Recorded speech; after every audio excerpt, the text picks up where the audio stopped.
All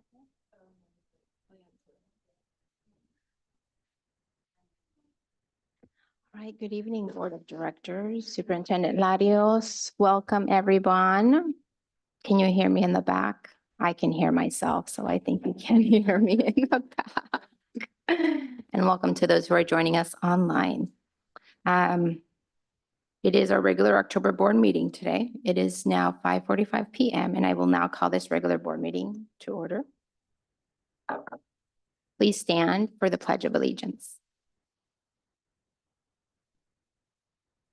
I pledge allegiance to the flag of the United States of America and to the republic for which it stands, one nation, under God, indivisible, with liberty and justice for all.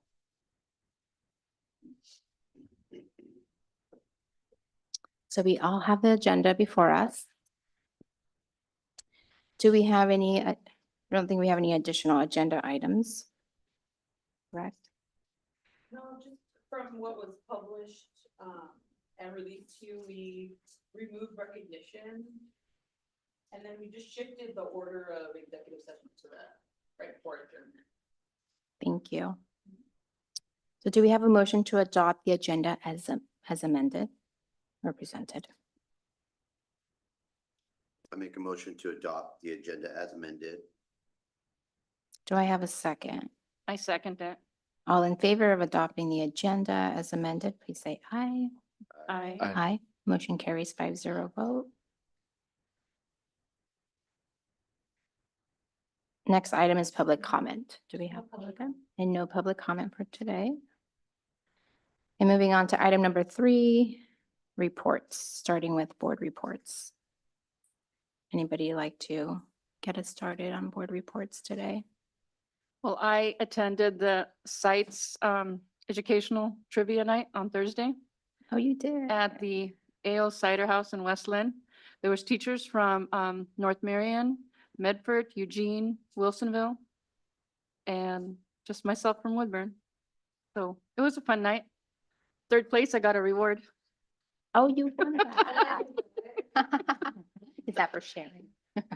So yeah, it's That's got cool. like all kinds of little knickknacks. So my kids were proud of me. Mhm. Yeah. Awesome.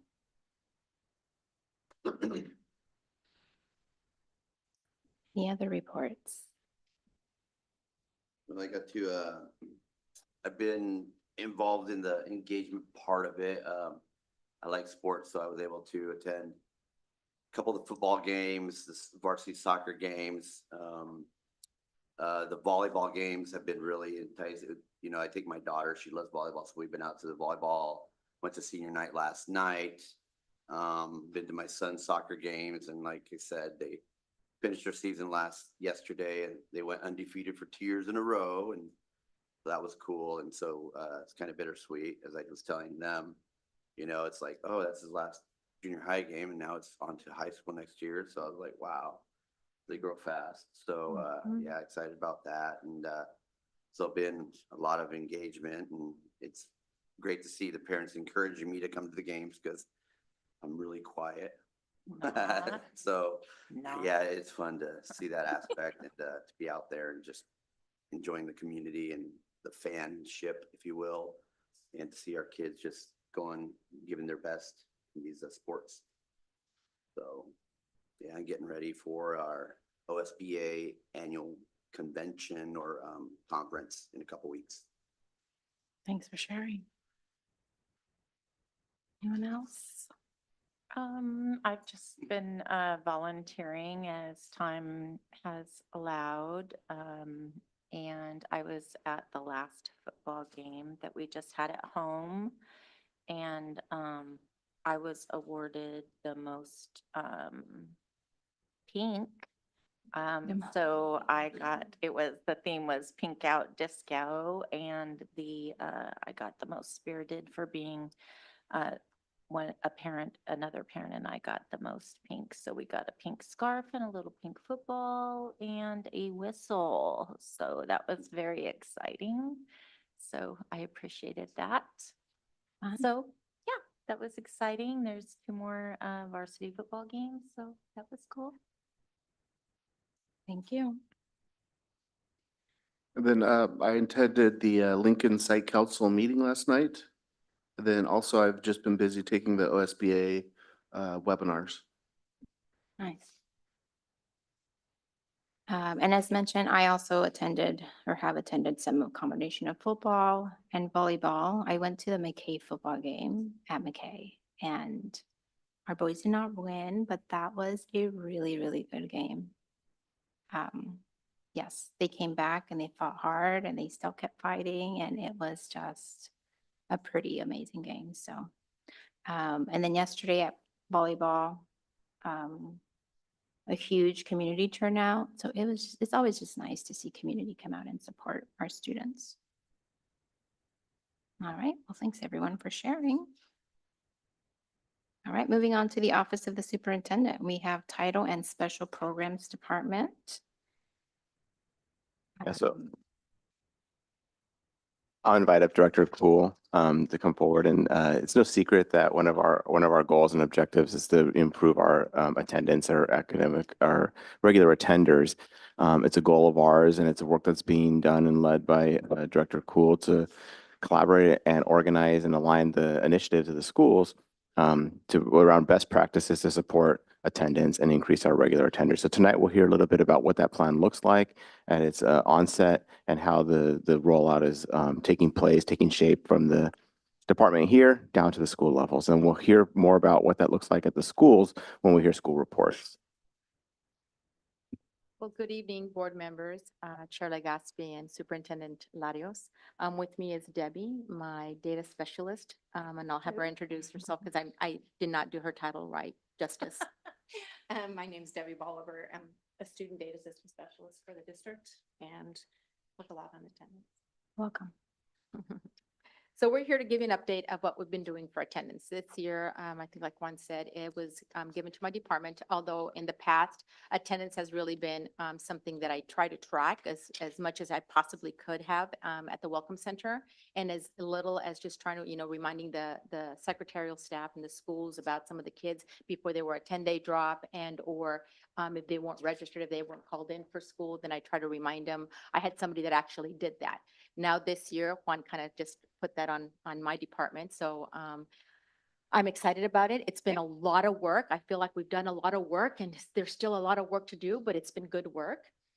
We started with establishing a leadership team, and on the leadership team for right now as a district, we have myself, Debbie, Nicole, which is part of the teaching and learning.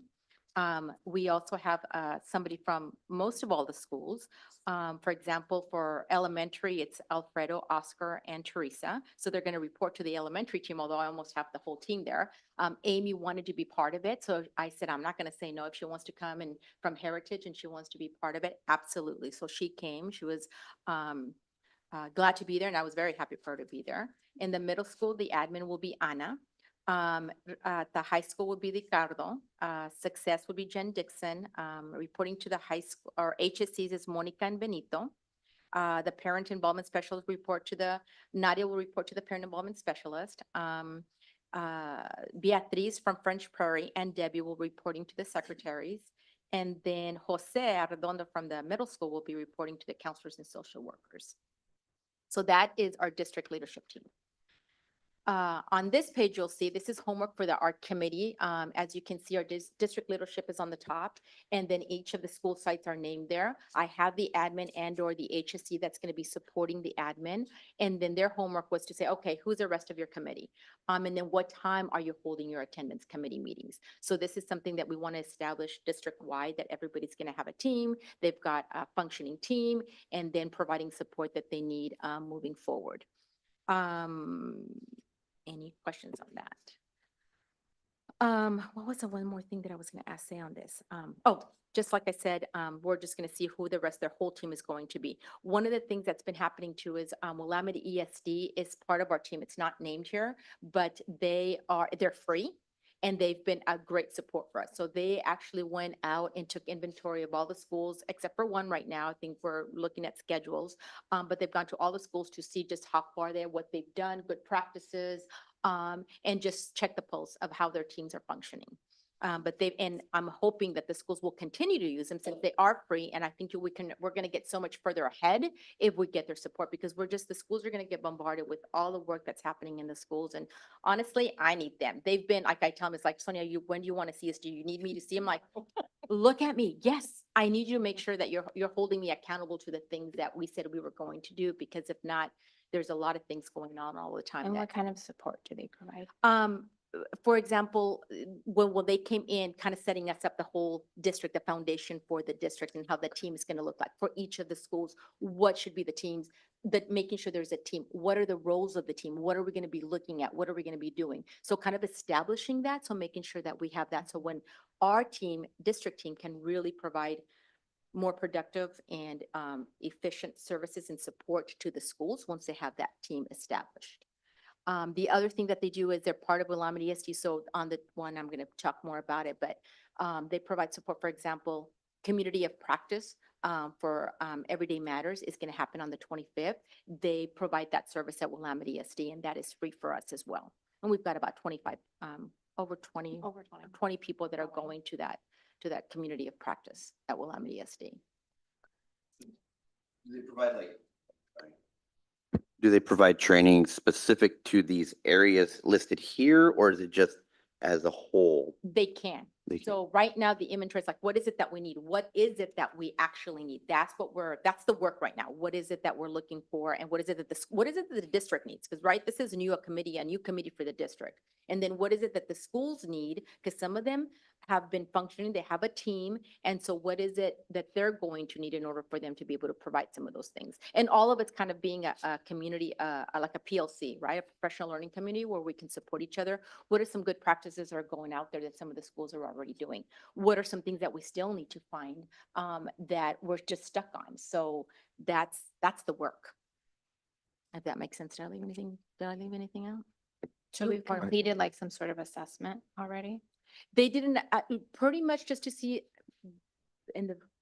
seeing everybody to see where they were at with their teams. So Oh, I yes, see. it's a mind, and I do have some of that, like kind of their notes that they have when they met with the schools. I think it's we're trying to get a consistent practice at all the schools. And so to kind of see how far we are apart so that we can make that come together, so that we're all doing the same thing. Make it Yeah. much easier. Yeah, each of our, I'm just curious, does Willamette ESD share if they work with other school districts, and if there is a school district that's kind of ahead of us? Yes, definitely. Okay. Yeah, they gave us contacts and we've gone and visited them. They've been resources for different, letters and forms and things so we don't have to reinvent the wheel. So they've been Yeah. really good about providing resources for us. At Willamette was gonna- ESD, I mean, there's other districts that go and or will be there. That's why it's going to be a community of practice, not just with our district, but other districts as a whole. yeah, I was just going to echo that idea that each of our buildings has been operating with attendance teams for years. This is really coming together and pulling that alignment, just like we do for instruction. We align our instructional practices in our classrooms. We're working towards aligning our attendance practices as well, and creating that real idea of like this guaranteed and viable practice that we're going to have in place for our attendance teams. And those communities of practice are opportunities for us to engage as a learning community. We're a learning space, learning organization. And so we come together with these other learning communities, these other districts, to learn about what best practices are and like what's working for others, so that we can replicate those in our district. So the functions of the team. There are 6 ingredients: systemic change that forms the foundation of the functions of the district team. Capacity building, actionable data, positive engagement, strategic partnerships, adequate and equitable resources, and shared accountability. The purpose. What's our purpose? The purpose of the school district attendance leadership team is to assess and monitor the functioning of school attendance teams across the district, ensuring that each institution meets the established standards for student attendance. By following the comprehensive district plan and setting achievable goals based on thorough attendance data, the team aims to foster a culture of belonging where every student can thrive. The team will continuously monitor the challenges and successes related to attendance, providing support to promote consistent and improved attendance rates and practices across the district. So we have a SMART goal. So our goal is to increase the regular attendance rate in the school district by 7% within the next academic year by implementing a multi-tiered system of support in PSS that enhances student sense of belonging. The performance target that we've reported to the state is 2%. Right? Yeah. You can, what are that? Yeah, that's the performance growth target, which we established in collaboration with the Department of Education. Last year, we met our performance growth target for attendance. Again, this year, our growth target is 2%. The team is, shooting higher, and setting a 7%. So an internal goal for the team to be working towards of growing by 7% this year. And we had initially set a long goal.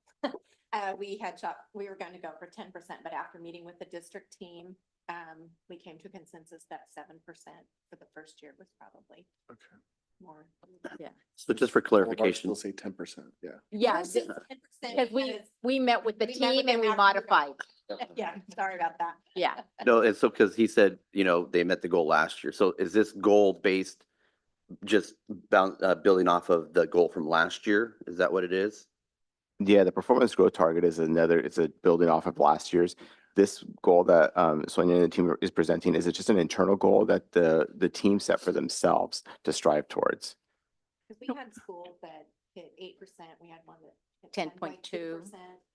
So people are making growth, so we just want to keep that going, so we want to make that. What was last year's goal? Sorry. Well, for the state, and I mean, I didn't have a district like what the committee came up with, but the district goal was 2%. This is our first year with this process, and so through the ESD, we came up with our goals and things like that, and so this was one that we decided on. So I was asked, why did you pick 10%? Isn't that quite ambitious? Yes, it is. You know what? We can do that. If we don't, we'll celebrate what we did do. But, and I know that the target, because it's already been established with the state and most of the districts, I think around the state are saying that they're going to do a 2% target, but it's okay. I know that some of the schools have already done it. So we want to, if we don't make it, I have faith that we can. 7%. We went down to 7%. I was gonna say, so then we'll keep it at 10%. We compromised. Yeah. And I know it's still early, but the earlier the better, I guess, to kind of address. But what kind of challenges have you ran into already? I mean, in the early stages that you can address, would you say? Consistency. I mean, this is, I think when we met with the committee, it was like, I felt like somebody asked me like, well, how do you think, Sonia? I think that the team responded really well. They were excited. I think they're hungry for this, right? I like it because it's something that we need to be doing. It's the right thing to do. But as a district, starting, new processes and systems, there were some that were already there, just kind of making sure that it's aligned. We're all rowing in the same direction. Now going to the schools, that there's a lot of work still ahead of us. It's good work, but I think it's making those connections with, people are already working on restorative practices. Well, that goes with attendance. We're already working on sense of belonging. Well, that goes with attendance. If you don't have a sense of belonging, kids aren't going to come to school. So there are some things that are already happening in the district that we just need to make sure that this still PBIS, making positive behavior reinforcements, that it's all working and aligning together, that we can only get stronger.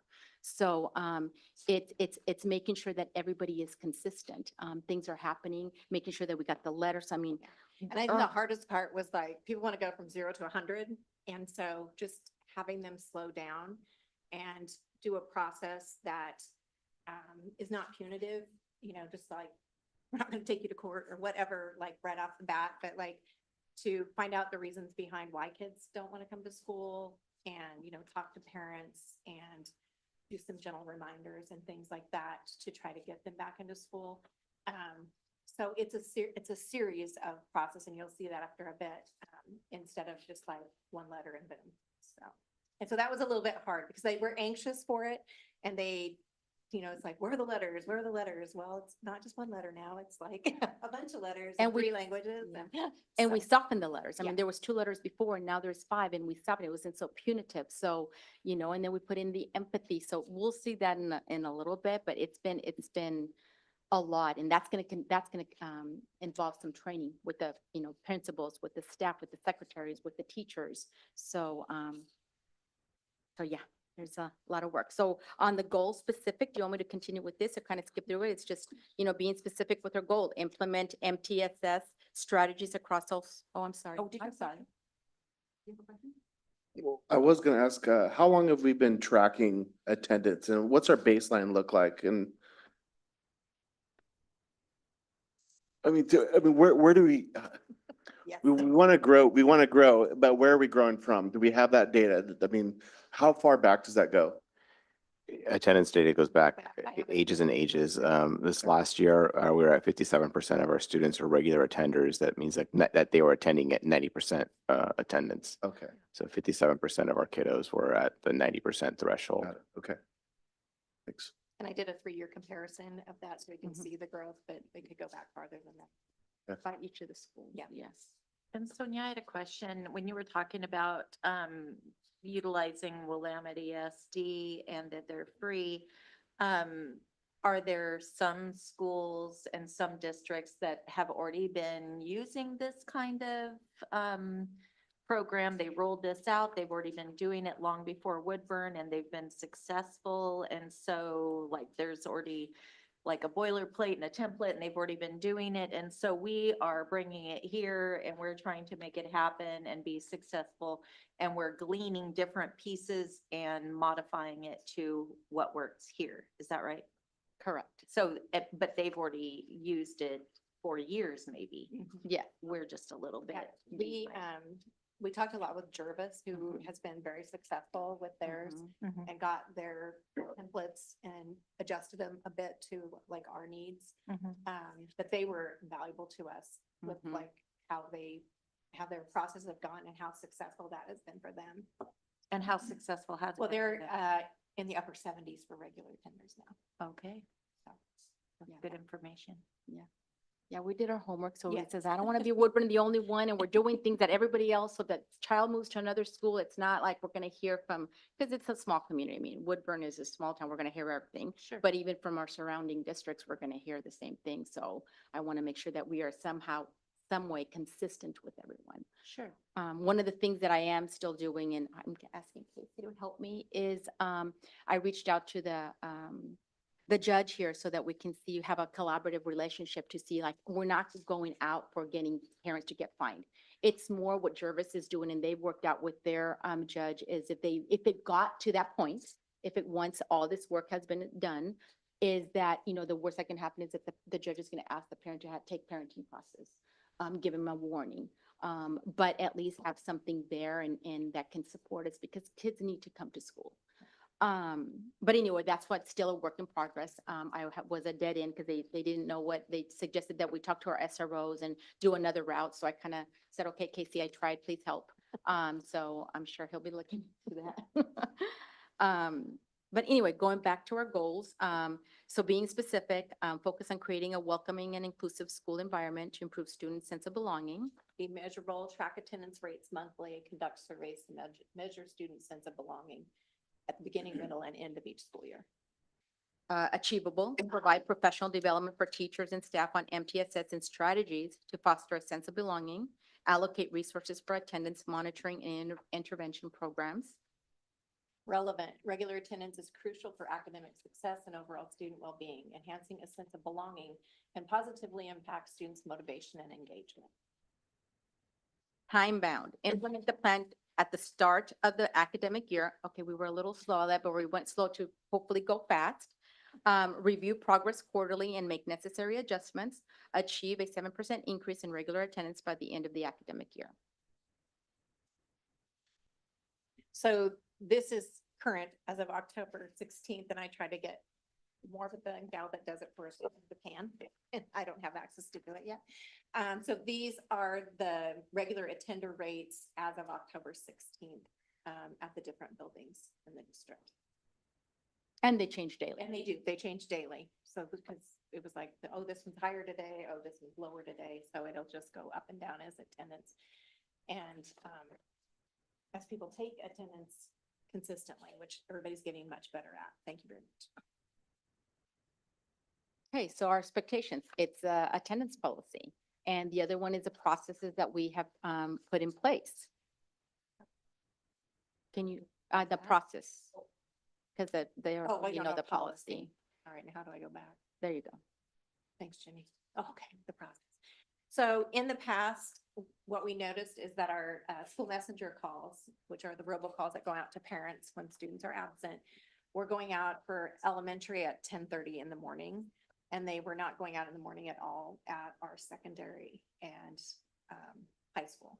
So when we met with the principals initially this year, we talked about bumping that up because really 10:30 for a K through 5 student is a little late to hear that your student is not in school. So those calls now go out at 9 a.m. And attendance has to be in by 8:30. Most teachers get it in much earlier than that, but and then at the high school and middle schools, it goes out at 9:15 because they start a little bit later. So parents are getting a call in the morning from all schools. Now, some schools, I know Valor does a couple more calls in the middle of the day. And then they also, everybody gets a call elementary at 4 o'clock. And the high school's calls were not going out before till like 6 o'clock. And now they're going out at 4:15. And so school messenger tries 3 times on 3 different numbers.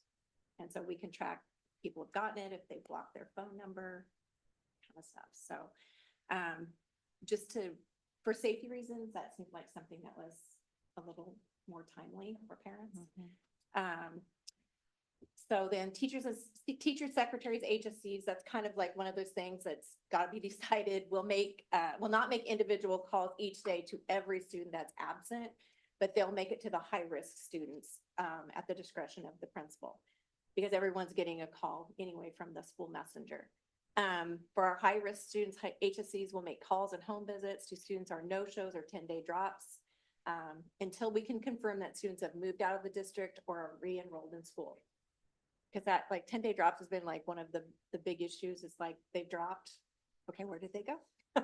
And so like following up to find out where they went is really, really important. Each school will appoint a person who will be in charge of monitoring student attendance per ADM requirements. Students at the elementary will be marked absent in the morning if they arrive after 9:35 a.m. and marked absent in the afternoon if they leave before, or marked tardy but coded as absent if they arrive after 12:30 p.m. So ADM says we have to take attendance at the elementary on half days. And so you can't come in at like 11:30 and be marked tardy because that violates the ADM rules. So we've got everybody consistently marking kids now. At the high school, for any period they miss more than half of the period, they're marked absent. So all principals reviewed and agreed to support the attendance agreement on what constituted an excused versus an unexcused absence or tardy. The attendance agreement will be handed out at registration, open houses, conferences, in newsletters, at the Welcome Center, and schools will be consistent in practices. So those have gone out. I know the middle schools, the elementaries, they were really awesome. The high school actually sent theirs out and has been putting it in remind notices and things like that.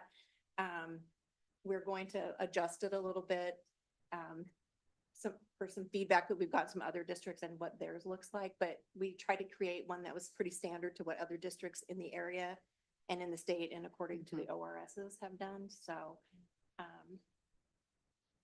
Jenny, can you scroll over now? So this is, can you click on my attendance agreement? Yeah. Yeah. Oh, well, dang. Oh, my God. Oh I don't my have that gosh, of all computer. people not to have access. Well, you guys have a copy of this, so you'll be able to open it up, and if you don't have access and request it, I want to make sure that Yeah. you have it. Yeah, so But basically it's saying what is considered an excused absence and what is considered an unexcused absence. And also that we've had, shockingly, parents that have called in and have left like a blanket.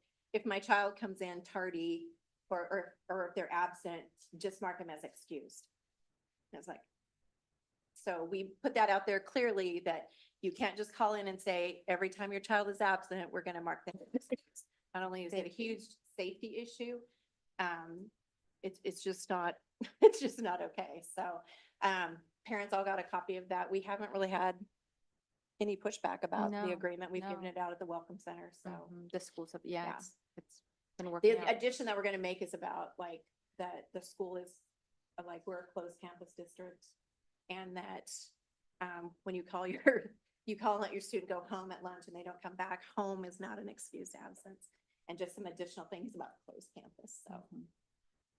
So then this is kind of our process. I told you about school messenger. It goes out at 9 and 4. They can also do additional things. They can have a school messenger for tardies, which may be a good idea. Some schools already do that. Weekly, when a student, they'll look and see if a student has missed 3 consecutive days, they'll make phone calls. When they hit 5 days, they'll get another phone call. When they hit between 5 and 7, they'll have a home visit. We need to find out where those kids are and get them back in school. When they have, and we probably can't get into the letter here, but letter 1 is our kind of gentle nudge. And we were going to do that with, oh, does that one come up? Oh, yay. So basically, it just tells them the number of days their student has been absent and the percentage of the school days for the year that the student has been absent. And that it's a lack of attendance and presence at school affects the student's learning. And then we end it with, we would love to help you come up with a solution. We were just trying to be more gentle with our letters. Because before we were quoting ORS and all that kind of stuff, and it just seemed a little bit harsh for parents just to like have that kind of thrown in when most people don't even know what the ORS is. So, so that one, we were going to only do that with elementary. But then at our meeting, we decided that would also be part of the middle and high school. And so and if they don't come, so that's if they're gone 4 days. That's 4 days excused, unexcused in a 4-week period. If they hit an additional 2 days, they get another letter, and that one has strategies for the parents, like set your, set the alarm, set a bedtime, set out your clothes at night, that kind of things to kind of help them. We have that in 3 languages. So that the parents can have that. And then if they don't come for another 2 days, then we set up a parent meeting. And at the parent meeting, there's like an interview that we do with the parent to find out like, how can we help you? What is keeping your student from coming? Just different questions. Just to kind of find out what is the reason behind it and how we can better help them to get their students in school. And that And the happens idea- at day 7? With that. That happens. That is like, there's consecutive absences and then there's like irregular attenders who like are like 4 days in a 4-week period. And then they continue to be absent. So they're gone like another two. So it just continues to build on that with the letters that they receive and the different process for each one. And the idea is that it's not going to be just the HSCs. By this point, it's going to be an administrator, or the teacher that's going to sit down with the parent, coming up with a plan and not sending out the HSC or somebody else to go and see like what's going on. This is going to be a more formal sit down, what's going on. And then at secondary level, the actual next step after the nudge letter is what we call an empathy interview and a Yes. plan with the student. So it's meeting with the student to actually find out like, why are you not coming to school? Because just kind of some of the reasons we hear is like, we had a student that didn't want to come to school. He liked his whole day, but he didn't like first and second period. And so sometimes it was the same person teaching it. And so sometimes it's just as easy as like, let's just move him to a different, change it. Personalities don't always mesh and stuff like that. Just finding the why behind why they're not coming, what's going on with them. So that should be done by somebody who they have a connection with, whether it be like a counselor, a teacher, admin, whatever, to do that interview. And then they come up with a plan and they make agreements as to, 2 things that they will agree, and the staff and the students sign off on that. And then during the committee, which was great, I was thinking this was that Amy, the VP at Heritage, suggested they already do the empathy with their kids starting from 2nd grade on. I'm like, oh, yes, thank you. Yeah. So I think that we're going to have that same thing for the empathy, Lower, because with the lower kids, kinder, it's going to be harder. Maybe we can come up with something differently. But, I was thinking 4th and 5th grade, but they say they use it with 2nd graders even. And I'm like, well, if it's working and you guys are using, that's a great strategy. I think the more conversation you have with the kids, the better. So we're going to be slipping that in as well. But usually, isn't it harder with the elementary students about getting them up and, especially the kinders? Oh, absolutely. That's why it's more with the parents. Sometimes though, when talking to the kids, if there's some bullying, I mean, it's just more of an empathy that you find other things. If you can't, it's just, it's more like also a sense of belonging, caring. Hey, how are you doing? What's going on? It could be an NC, maybe something is going on in class that they don't even want to tell their parents. If we get to that level right away, then it's going to be better. It's not going to be everything, but, Yeah, and I think they use it more with their fourth and fifth, but they use it with their youngers sometimes, Mhm. so. But we will at least, I think we will For at least sure, agree the to fourth fourth and and fifth fifth. grade. So. And then after they have the parent meeting and the parent, they make agreements with the parents and then it's still, they're still being absent. Then they get referred over to the attendance supervisor. Yeah, it's been a part of what policy is, attendance supervisor, so we just use that, so. And then there's a letter that is sent out from this office from the district attendance letter, so. that used to go out from. Yeah. the And our goal is not to superintendent. get to that part. Yeah. I mean, the goal is like through everything that's being done along the way, that we don't have to get to that, so. But I will. Yeah, We've gone yeah. through all of these things. I mean, following policy and following these procedures. And, the biggest thing that I told principals in the beginning, please don't surprise the parents. We do not want to surprise parents. I mean, this is the right thing to do. We need to make sure that the communication is out there. So, when I went to visit some of the schools in the beginning on their open houses, I recall mom yelling, or not really yelling, but kind of in a loud voice saying, you are going to school from now on. I'm not going to get a ticket because of you. I was like, okay, whoa. It was like they really took it seriously. I've got parents coming in here. I don't want to get a ticket. I'm like, okay, I would be the one that would probably be asking we're not there yet. We're not, I can assure you, we're not there yet.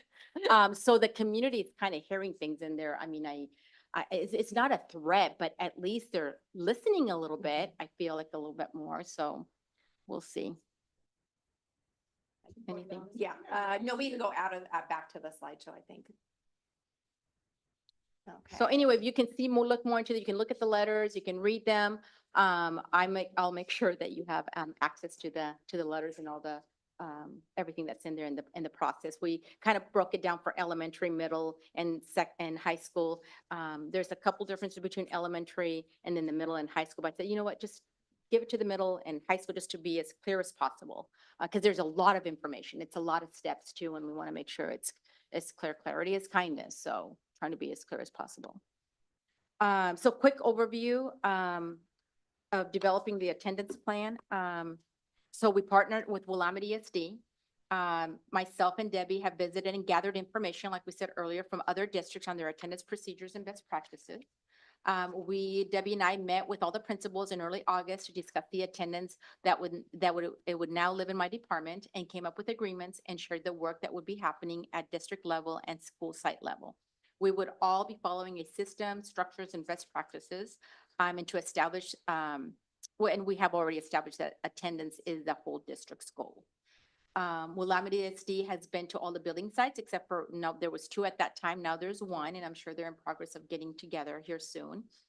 There's been numerous collaboration sessions with Willamette ESD and myself and Debbie. On October 14th, Debbie met with all secretaries to go over the attendance, but you also did that a couple more Yeah, times. I've done it several times. And so now, once we had the process really established, I went over that with them, showed them the letters, showed them how to print the letters. And like, they call me like, how do I run this? And they're running those letters and getting them sent out and doing follow-up, so. On October 15th, we had our first committee meeting that took place, and we did not do the district self-assessment. We did not get to that. However, they were sent as for homework for them to do their own building self-assessment. And then when they come back, we're going to work on this on the 25th. We're all going to be there, or most of them are going to be there. So we'll be able to, at that time, look at their school site assessment and then look at, fill out the district one. So that's going to be our homework. They're going to give us time to work on that when we meet on the 25th. Next steps. Well, now the committee is going to present to the rest of the administrators. We're going to create a resource finder, a hard copy, and something online. Of course, we're gonna have it online, but I also like hard copies. It's easy access to. People make fun of me, but you know what? I'm still gonna stick to it. Have Willamette ESD continue to work with the schools, catch up the two, well, now the one school that has not signed up yet to take inventory on what's going on at their school site. Establish school level teams to implement attendance plan and procedures. Have monthly district attendance meetings, including data review, and agree on PD schools may need. And, oh, that's it. That is it. Any questions? So where are we now currently with this entire process? Well, the letters are all done. They're all in the system. They're all in 3 languages. They're all set that they will, when they run them from each school. It puts their letterhead on them, and secretaries and HSCs, whoever their designated attendance person at the building, they're running the reports to generate who those students are. They're evaluating, because like, we go through sometimes and it's like, oh, we know this student had surgery, you know, so it's not every student will get it. It'll be depending on situation, because we can't help it if they're having surgery. So then they've missed that many days. And then they will go through and they will mail out that first letter. So, and I know that they've been sending out the 10-day drop notice, which is another thing when they should be making those phone calls, but when they hit 10 days, then they will get a notice about that. And if they don't show up at school, then that comes directly back to Sonia. So, but hopefully with that, agencies are doing home visits and secretaries are calling to find out, like, did they move to another district? They're making contacts to find that kind of stuff out. So circling back around, like on the 25th, I hope to, at that time when we are all together, set up the meetings, a continuation of the meetings, since we just had one on the 14th. The first time that the whole district committee met is the continuation of the monthly meetings. Probably do a bi-weekly before then we go to monthly. I'm setting a time so that the team can then not plan, but I'm losing my mind, is present to the rest of the admin team and the rest of, and their school sites. And hoping that, I mean, honestly, Willamette ESD is our liaison, like whatever it is that they need help that we need here, that they can go back and help support them in the planning and everything that we need to be doing. So it should be going like this continuously. And that's what I'm hoping to establish, but it's a work in progress right now. That this is the work. And so, like I said, the real work is now going to be at the schools, because the kids reside at the schools. How is nutrition, you know, when you open the door, what is the principal doing? When you, nutrition services, you know, when they go and eat, when the, you know, the staff, the office, you know, the teachers, when they come in through the door, hey, high five, how are you doing? You know, one of the schools is doing, I think several of the schools already have the teachers that, you know, the kids go in and they're doing something that's on the board and the teachers are outside. It's so glad to see you. I'm glad you're here. Where were you yesterday? I missed you. Like just kind of giving them that greeting. So those are simple things that don't cost anything, but it's just feeling a sense of belonging that some schools are doing, and it's really working. So sharing some of those ideas and making sure that that's happening. But there's some good things happening. The schools are out there. Yeah.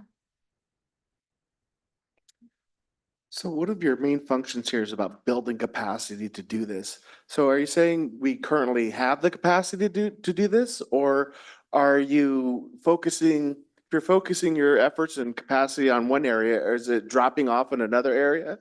Or do we have the current capacity to complete this project, or is there potentially more resources needed to do it?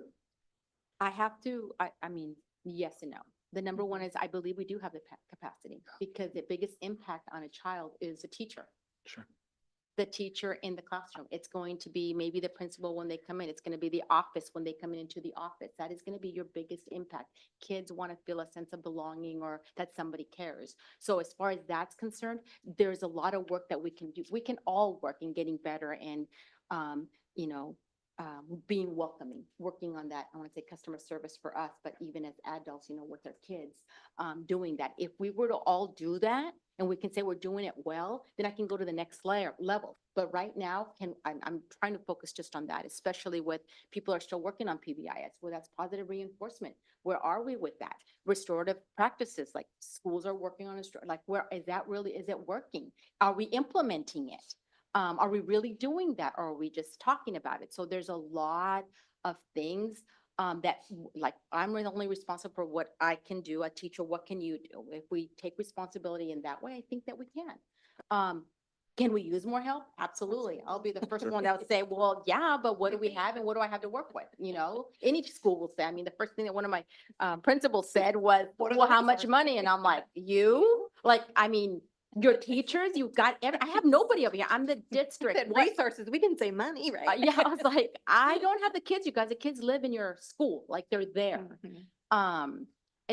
I mean, it's not that simple. I realize that, but again, we can only be responsible if every person would do the right, you know, I'm not gonna say the right thing, but just pick one person, 2 kids and make them feel welcome. I mean, how much further ahead can we get? And that's if everybody did that, just think, I can't do all, but can I do 1? Can I do 2? And part of the hardest part of the process too is like, because secretaries say to me, like, we don't know who's doing, like, who is in charge of Oh. what. So giving that process of Yes. who is going to, do this and who is going to do this? And are we gonna be responsible for that as HSCs, our teachers, a our counselor? counselors, like, just like a clear path to who is going to be in charge of what?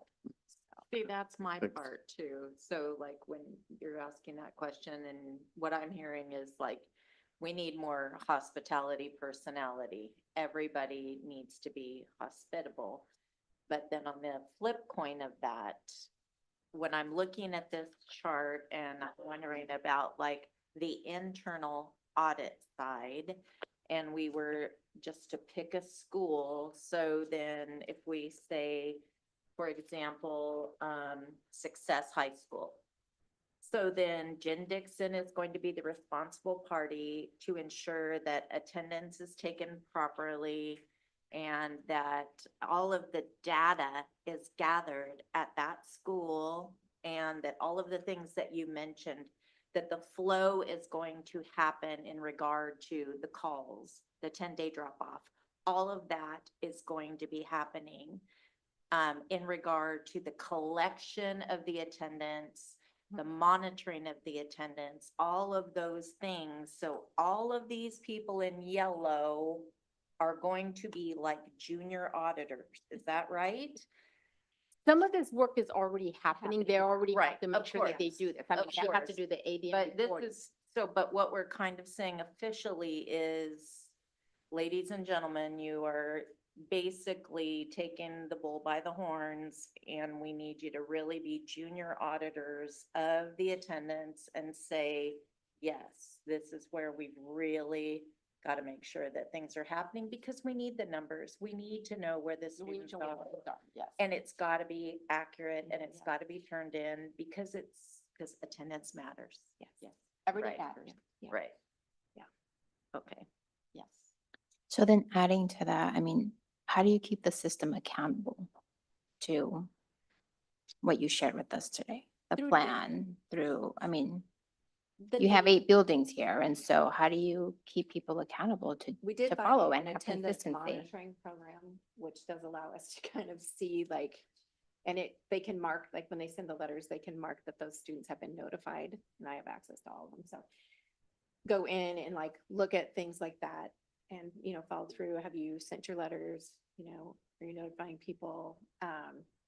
Did you call Yeah, somebody did you before the call? 10-day Like, drop? yeah, I looked there, like we monitor logs, their. So there's like a attendance logs. checklist that they need to complete that you Yeah. have access to. So, yeah, and then like when the other thing is that the contact with the parent needs to be personal contact. So when you're calling that student, like when they're or calling the parent when a student is 3 days consecutively absent. It's not, you're sending them a robocall, like attendance warning, and it's not that you're calling and leaving a message or whatever. It needs to be personal contact. And then we created a logging system where when they make that personal contact or they try, they document that theirs because we want to keep track of the data of, are we making those contacts? Are we doing what we should? We'll be running those logs to see, I do it now because like sometimes I'll be like, where's this kid? And I'll go to the log to look to see like what has been the follow-up to find them and stuff.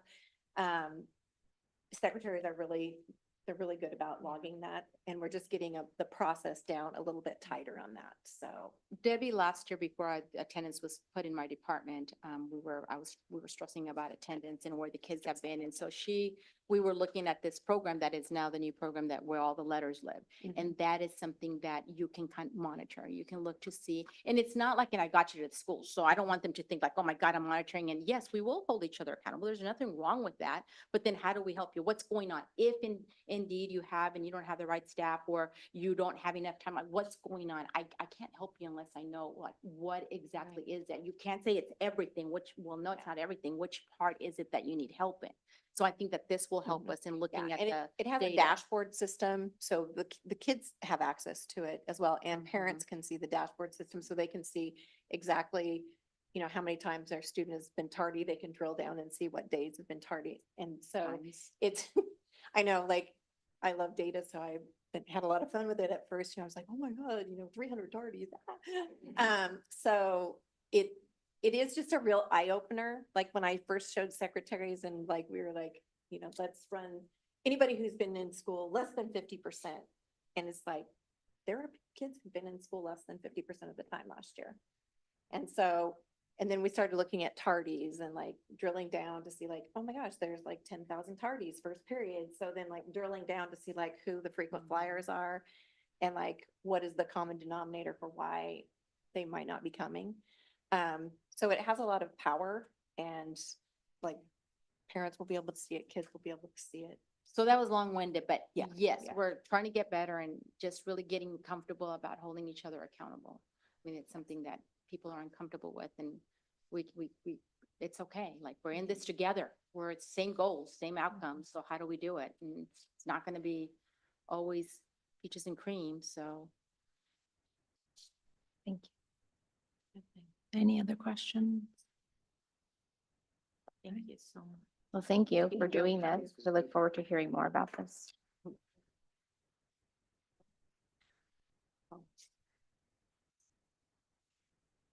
Have a long day. Okay. Next item on our agenda is Human Resources Department. So I'll invite up Director Tucker, and Director Tucker's going to actually makes her way up. Just we'll have an opportunity to learn a little bit more about another one of our goals and how it's being implemented. This goal comes from our strategic plan around how we are working and striving to make Woodburn School District a leader in recruiting and hiring, developing, and retaining our really talented staff. So we'll get a snapshot tonight of what that work looks like and how that's being rolled out and kind of developed here from Director Tucker. Perfect. Thank you and good evening. Let's see here, make sure I'm driving correctly. Here we go. So the first slide here is just describing the strategic goal that I'm going to be speaking about tonight. The goal: strengthen our stewardship of public resources and community trust. The priority objective under that is the Woodburn School District will be a leader in recruiting, hiring, developing, and retaining quality staff reflective of our student community. Some of the goals that we'll be talking about also is to reduce turnover year over year, improve building climate, job satisfaction, track the percentage of staff who attended Woodburn schools or graduated from Woodburn and returned as an employee, and increase the percentage of bilingual staff to help support the programs that we provide here. One of these I'll speak about now, the third bullet down, tracking the percentage of staff who attended Woodburn schools. That hasn't been collected in the past. So we have a survey ready that we're going to push out so we can get that data into our system. Because we do know that we have a lot of staff that went to school here or graduated here, or at least attended part of their school lives here and have come back to Woodburn. And so we want to ask those questions about what drew them back here and all those pieces and try to understand it more. And then we need to build the space in our system to collect that. And we can do that. We have user-defined fields that we're going to put that in. So we have that ready to go. So that it's not a number that we have already, but we're going to get that built in the system. Here's a snapshot of where we stand as of a few days ago of our numbers. They have not changed a lot from year to year, from last year to this year. So as of the 15th, we had about 699 employees, under classified about 306, licensed 350, admin, supervisory, and confidential, about 43. On top of that, we serve about 100 more or hire 100 more employees. That could be coaches, incidental student workers. So we process the paperwork for those folks at about another 100 on top of that. And then our current student count, we're at least as of the 15th.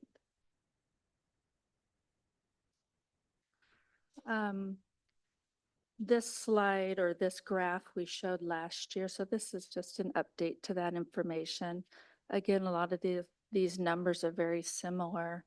We have not changed a lot as far as our demographic and our staff to student demographic. One thing I did do a little bit differently here on the right, well, my right side, the staff count there, the percentage, I included all staff. I think last year it might have just been looking at licensed staff. So just want to be clear that that is really the total amount of staff under that 55, or on the right side there, the 1.98 and the 55 and down the line. How does this compare from last year? It's pretty flat, yeah. Mhm. There hasn't been a significant shift in any of those demographics. I mean, just partial percentage. And if you want exact numbers, I can pull those and we can send them, but when you look at the graph, it's very close.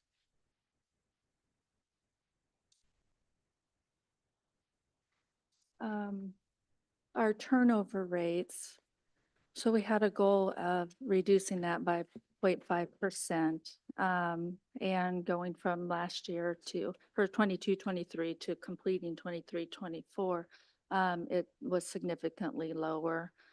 So it went down from the 10.33 to the 6.78.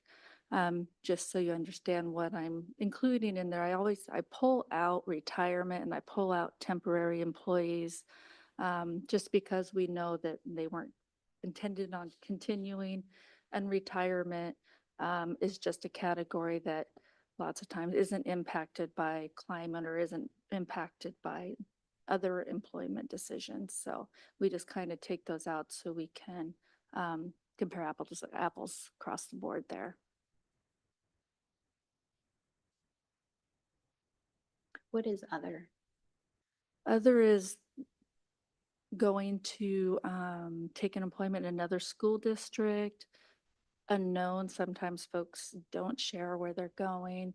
Sometimes they'll say that's also a career change or wanting to change and move up the ladder to some, another district.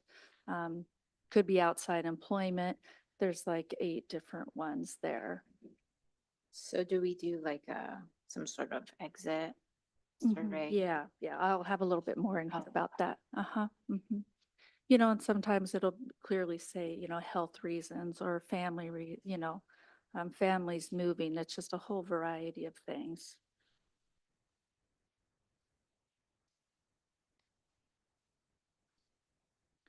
So to your question, we did begin doing exit surveys. We only have 23 responses in there, so we can't control who feels comfortable enough to respond or not. But here's a snapshot, and then the 3 largest reasons that people noted or why they left the district. So when you're asking the reasons, here's an example of them. There is a page 2 of them that you can't see them all there, but 30.4%. So 7 of the responders just said personal reasons, not anything to do with experiences at the school district. 2 of them reported retirement, and then 2 of them reported negative experiences at their building. In the survey, I usually get a bit more detail. Some write narratives. There's an opportunity to do that. There's an opportunity to request that I call them and leave phone numbers, or they can be anonymous. So we try to leave it as open as possible to meet people's comfort level as how much they want to share. So 23 responses out of how many? I'm not sure the total. We send them out as soon as somebody resigns. I'd have to go back and get that count. So this So we is from started last in- year. Yeah, we started in about December of last year. We got it ready and we started sending December, January, something like that. So it's just a partial year at this point. But some of the responses I can say are very thoughtful. Some are very, talk about improvements they see after being in the district a lot of years, whether it's about systems or whether it's about, all kinds of things. So they are helpful. Are there any questions on this one? Further questions on this one? So the 30.4% where it says advancement in career, Mm-hmm. that would mean like maybe going to a different school district to move up the ladder. Right, right. Like if they were a teacher and they were looking to be a TOSA or a director or a principal or something like that, they sought outside employment to advance their career. Mhm.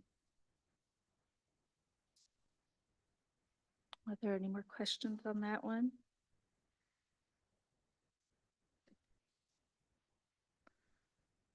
And then this, how would you rate your overall work experience at this school district? So as you can see there, of the respondents, 9 said excellent, good, 6 said good, 6 said fair, 4 said 2. Again, it's only 23 responses, but it starts to draw a picture of how people feel about the district as their employer. And again, going through the comments, I can identify, why folks are responding poor. It gives us that insight. Sometimes they don't share it all and it's just poor and we don't get anything else out of it. But sometimes we do get some information and we can think about that and work with our buildings.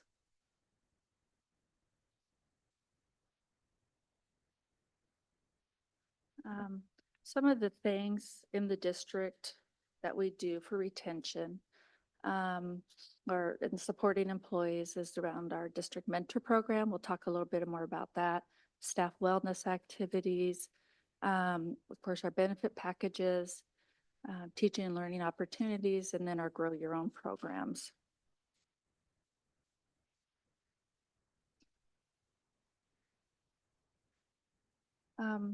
Currently, our district mentor program is serving 19 teachers at an elementary level, 13 at secondary, and 15 in our special education department. And there's a description of the types of things. If you want a second to read through that.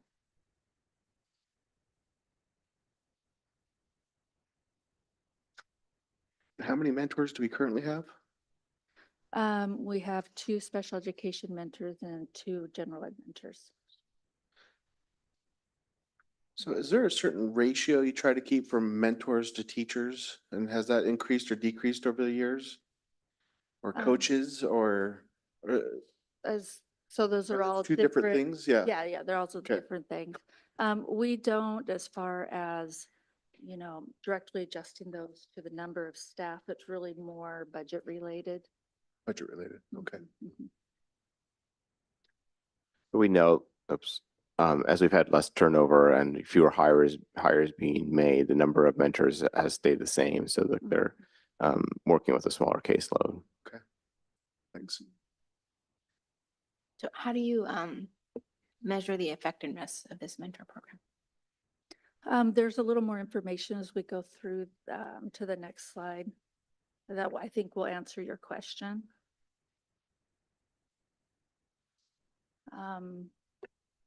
So we know based on data that the first 3 years or first beginning years of teaching are the most difficult.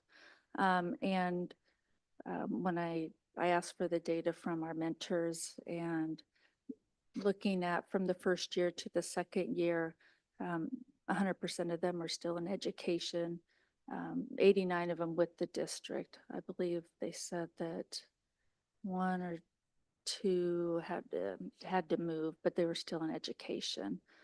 So that's the important thing, is to provide that support in those beginning years. As you see, 30%, this is, general data, 30% leave before the 3rd year.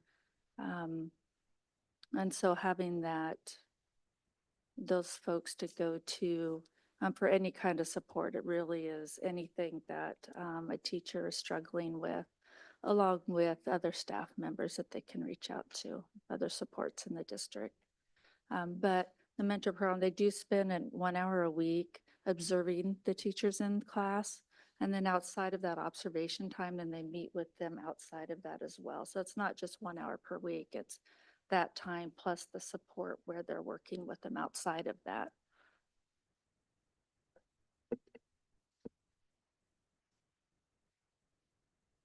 So did you have a chance to read through that? I just kind of paused on there.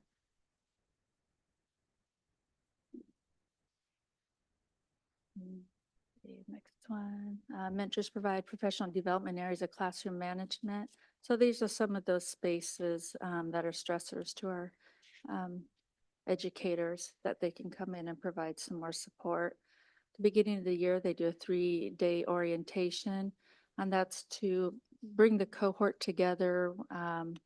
All the new staff are together for those several days and kind of build some relationships.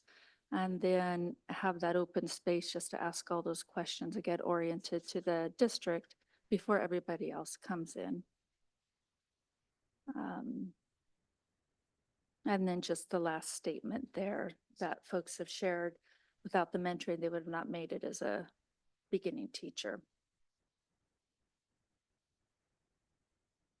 Have we had feedback from teachers that the amount of mentoring they're receiving is sufficient? I have not received that. The mentors may have, they do collect their own data, but we can get that. But that'd be helpful. 1 second.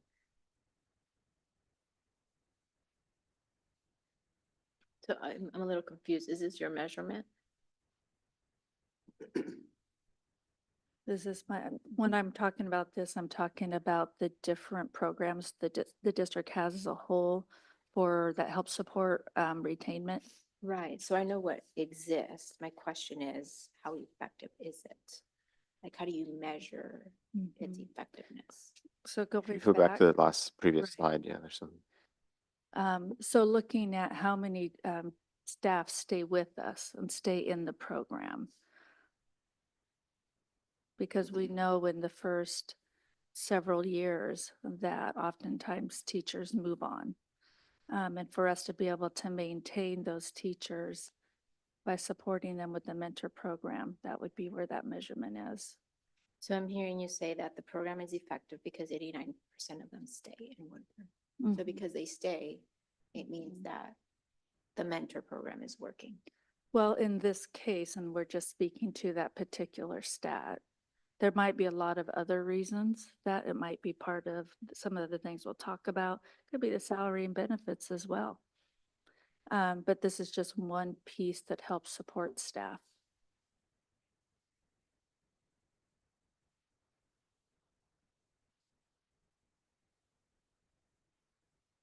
Would you like more So- information about what they do to support? A particular measurement you're thinking of? No, I mean, I'm thinking like if we're measuring its effectiveness every year, we know maybe what isn't working. What do we do different every year Mhm, to improve it? mhm.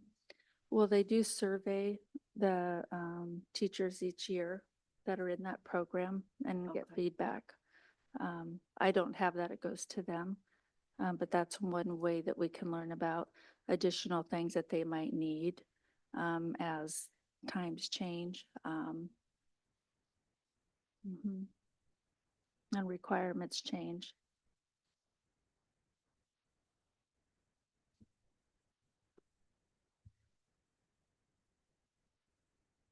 Is there something specific that would be helpful?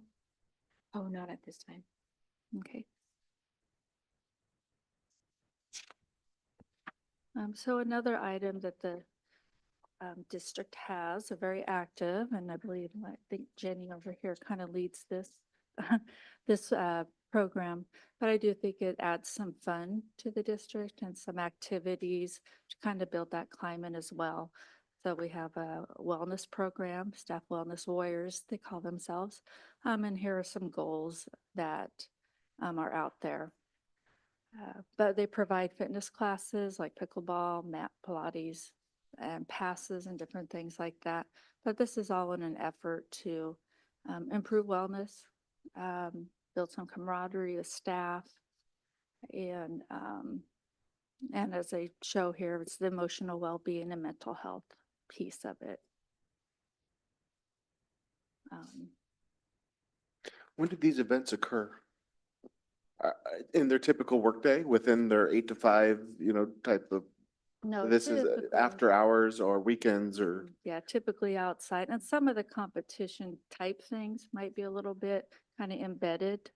But yeah, typically outside. Yeah, okay.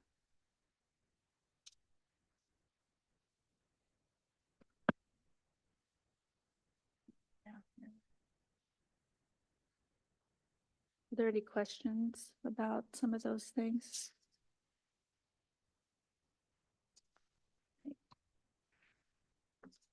So this side, obviously, one of the retention items would be compensation, salary, and benefits. And so this is a kind of a snapshot of what we provide in the CBAs. So the district does pick up the employer side of PERS as well, so that's the 6%. The employee side, sorry, the 6%. And then the employer portion of PERS, as you could see up there, OPSRP is 25.03. Tier 1 and Tier 2 is about 28%. We provide longevity pay as well on top of their salary schedule. Our current monthly cap for insurance is $1,600 a month, equaling $19,200 per year. But to talk about that a little bit more, both the licensed and the classified staff are in an insurance pool separately. And so within that $1,600 a month, there's been capacity within those pools to cover anybody's premium that might exceed that $1,600. So as the note, since 2012, all the staff in our licensed and classified group have not had to pay out of pocket. And then the line right above that talks about the balance to kind of explain that a little bit. In the licensed CBA, they have some language now that if there's money left in the pool, we distribute that out to their members as well. And so the first distribution is to bring full, anybody that has an HSA account up to the IRS cap. So we contribute that to there, or I should say the business office does. And then beyond that, with what's left after that, it's evenly distributed between all the members. And so then it has to go into an HRA account.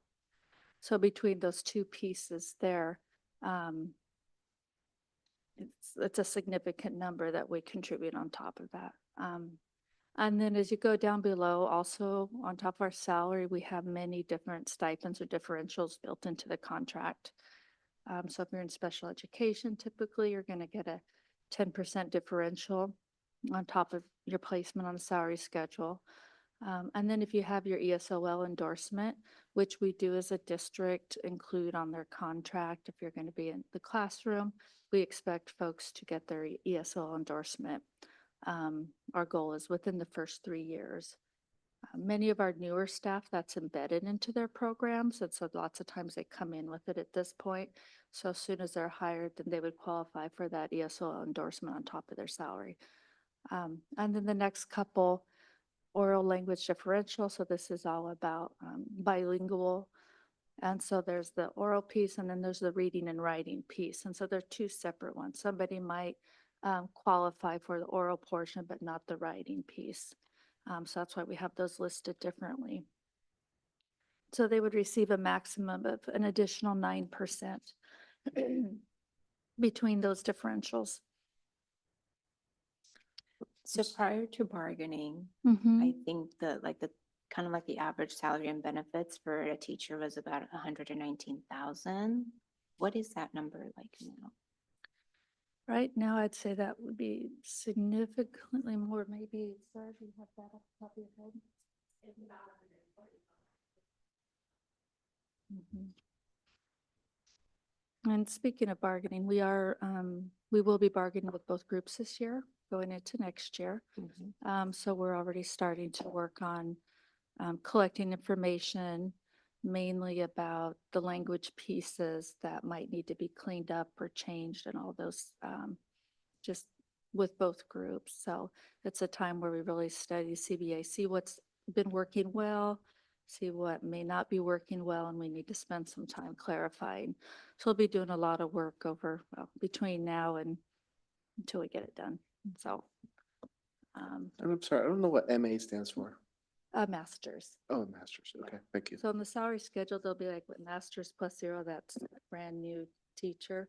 Then we have like masters plus 24, so then they Oh, move it's- over as they get these benchmarks of Got it. additional credits. Thank you. Mhm. Yeah, and then they'd also move down like years of experience. So usually would said MA plus 0 plus 1 would be year 1, and then 2, 3, so. Okay.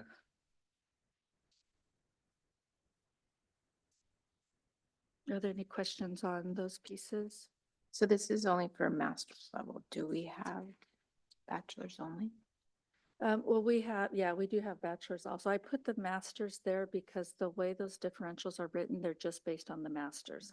So it doesn't fluctuate based on where your individual placement is. And that's really, so you have a little bit, it's easier to budget because you're at that MA plus 0, so you can have a kind of a sense of where that lands. That would look a lot different if you're paying 3% on the top end of the pay scale versus 3% on the bottom end. So So all of those are based on in that. looking at this, for Mhm. those who just have a bachelor's, how do we how does Woodburn compare with the other districts that you? Oh, yeah, it's the next slide. You're just, see, look at, it's like I paid you to Oh, ask the questions. I don't have it on my neck. I don't see them. Here you go. So here's the next one. Ah, So this is just a handful, same districts that I brought in, showed last year. North Marion, I put a couple stars there because I didn't see that they had an updated one. I don't know if it wasn't online to update theirs to the current 24-25 school year. But as you can see in all levels, I mean, we're looking at those 4, the snapshot rather than the whole schedule. We're ahead of everybody. right. So this is a master's level, but for those who fall under a bachelor's only, Mhm. how do these districts compare to one another? I'd have to Do you bring have that, an idea? yeah, I'd have to bring that to you. I looked at the masters because the majority that are Right. coming in now are at the masters and above. A lot of the elementary can be at the bachelor's, but I can share that. But across the board, the whole salary scale increased a lot over the last negotiation. Right. So they're pretty competitive as well.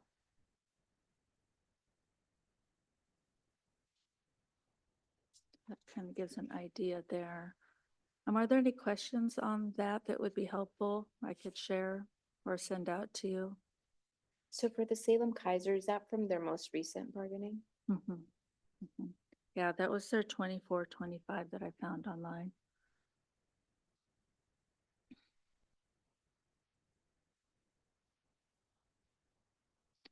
So, and this is also just looking at just the salary piece. So when you take that and then add on those differentials from the previous slide, and the additional compensation placed into the HSA or the HRA, it's a pretty significant package.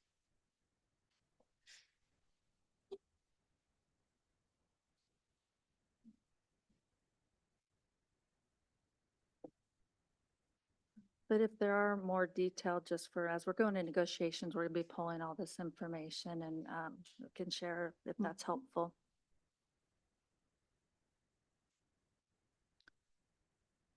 Oh, some other things that as far as our retainment piece that are very important to staff are just the opportunities that we provide. Staff works on the different committees and task force, advisory board.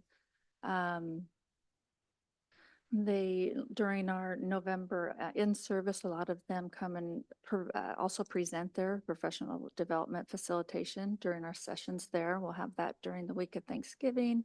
That's all developed by Teaching and Learning Department, our scheduling, all of that fun stuff. And then general professional develop opportunities. So Mondays, as you know, we have our, one Monday per month, we have our staff development day. We have learning conferences and that in-district conference that we talked about, peer learning walks. And then the bottom one there, I'll talk a little bit about is the grow your own piece. Woodburn is in partnership with TSBC, Boley, Pacific, Chemeketa, and a few other school districts. We're running in a part of a pilot program called the JATC. We currently have the idea of it is a apprenticeship program. So on the job training, and we have 3 students in our district. So 2 of them were already employees, EAs in one of our buildings, and they're partnering with the teacher through this program. And so the grant is paying for their tuition, and then it also pays for a mentorship stipend for the teacher, because it does take a fair amount of paperwork to document all the competencies that the student is going through.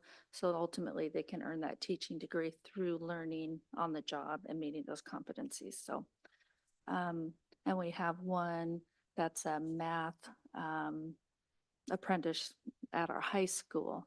So we just added that pretty quickly because there's a student that is close to his, and is in his last year and finishing that endorsement. And it was a really good way to get on the job training, getting them in the classroom, and also providing extra support for our students in that class. So it's a win-win. We're paying for that, employing that person through the grant as well. So that was a pilot grant that then sunsets this June. We're advocating that group, the committee is advocating right now and asking the legislature to refund it next time for $3 million. This last round was $2 million. So we're hoping to be able to grow that going into the next biennium. Then on top of that, for our district, that's $191,000 that came to us to support our apprentices. And we're going to have a capacity to bring on a couple more through the end of the year and help pay for their tuition as well. And these are all our current staff that are in education programs, mostly at Chemeketa. And then, so we're hoping to take care and be able to support a few more staff members with the remaining part of that grant. So these are education assistants who want to Mhm. become teachers? Yes. And Mhm. so the hands-on piece is that they're in the classroom teaching? Their EAs in that classroom, but through that process, they have time with the teacher. Then they can go in and be right there to be able to teach at the same time and do lessons and kind of baby step into that. And also learn when you're in that classroom, hands-on training around behavior and how to deal with that. Because that oftentimes is the difficult thing to get experience with as you're going through the student teacher such a limited amount of time. Doing it this way where they have like that full year and just in it, I think seems like it'll work a lot better. So it's been successful. They've been the feedback from them and their mentors, they love them, and it's been going really well. So for example, the math teacher is in this program? And so they're in the classroom with a licensed teacher and they're kind of like co-teaching or doing some teaching on their Right. own. There's a whole prescribed program. So they call them competency. So in the beginning, they're working on the job while taking classes. So that stuff all meshes together. So the teacher's going to be working with them on those competencies that match the classes. And then as they progress, then see. then you'll be doing a lesson, or then you might be doing a unit. So the goal is just kind of to progress that along through the end of the year. And this is a pretty unique, innovative opportunity to create an alternate pathway towards licensure and to teaching. That's a pretty, not many districts in Oregon are utilizing this model. What Right. school are the other 2 at? You said there's one. We have 2 at Washington. 2 at Washington. Yeah, and the idea to grow this is, as Juan brought up, is to continue it, down into the high school with the cadet program and working on getting those pathways going as well. Because we do have an opportunity here for high school students to be helping, say, in the preschool, and try to rope people in sooner. And if we do have some funding to maybe even help, Chemeketa does have a couple certificate programs. So high school students can take that program and be highly qualified as soon as they graduate and all those sorts of things. So the Grow Your Own idea, there's been a lot of opportunities at Chemeketa, at Pacific, and the various colleges with what they're providing as well, to be able to help inform staff about and kind of work together to be able to support them. Because tuition's expensive, so that's part of, the Grow Your Own coordinator? Who is the Grow Your Own coordinator this year? I guess I am. No, I am. Are you? Yeah. And then I'm who joking. is the mentor program coordinator? Is that you as well? Oh, the mentor, those are different, those are staff members under teaching and learning, the mentor. But the program. That would be under teaching facilitator? and learning. It's a different department. Yeah, it's a different Okay. department. But they So- support and it's kind of because all of our functions really cross over. Right. Mm-hmm. But when asked about the measurement of success, the person who collects the data, that would be Mhm. you for all of it. So. We would work, we'd Together. work together on it, yeah. Mhm. Because the mentors are overseen by teaching and learning. Right, But we all work together, so it's. but you would probably be the person that would Mhm. gather it Mhm. and hold it. Mhm. Okay.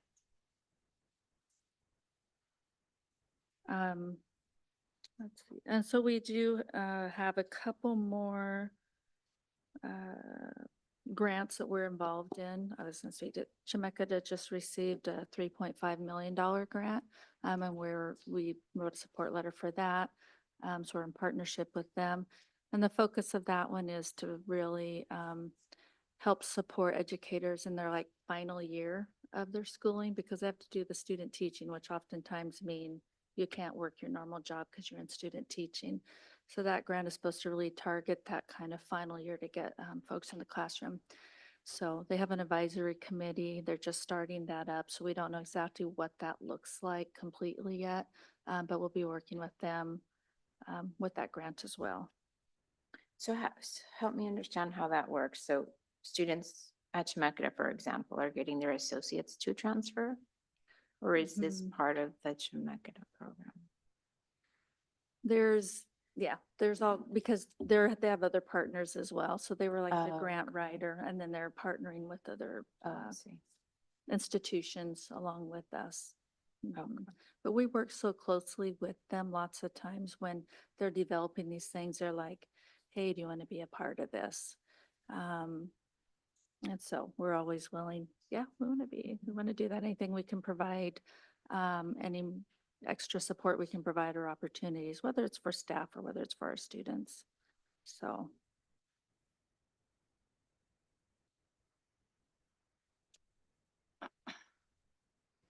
That was about that.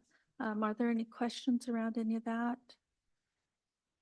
I didn't describe all these. We talked about the dual language specialization program. We still do that. We pay for that program for staff. We pay for staff to earn their ESOL endorsement. There is a pot of money each year, so sometimes we might have more folks try to sign up than we can support in that year. But we do support all of those because we request that and we think that's important to provide for our students. Let's see, I think that's about it. Are there any questions, or is there any information that would be helpful moving forward? Looks like we're good for now. Okay. Thank you. Great. We have a good evening. Thank you. Thank you. Next, we have operations reports from the business department. We have Director Sarah Bishop.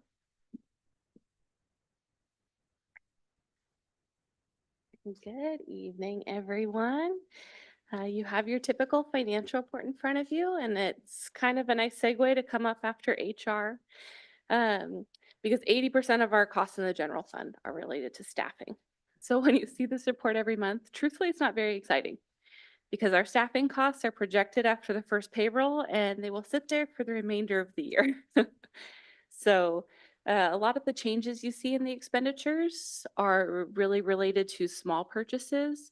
Like I said, spent and encumbered means those funds are essentially gone. We've set them aside for the year. And like I said, when there's staff costs, they're completely set aside. We've accounted for them. They're not available. These things really aren't going to change. So when you look at this report every month, you won't see significant changes in expenditures. One thing I will call your attention to is the line for revenues that says local. It looks really small right now. And it's just a reminder because November property taxes have not been paid yet. So starting late November, early December, that number is going to shoot significantly up and then we won't see it change too much after that.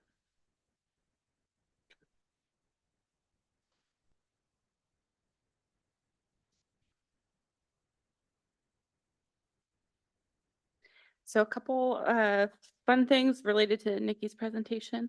If you want, when we talk about staff wellness activities, we actually have a staff wellness line. And that is in function 2329. So a lot of expenditures, well, not a lot, but some will start coming out of there. So like the pickleball supplies, stipends for our wellness champions, things like that. We also have a grant that helps support those areas. So that's kind of fun.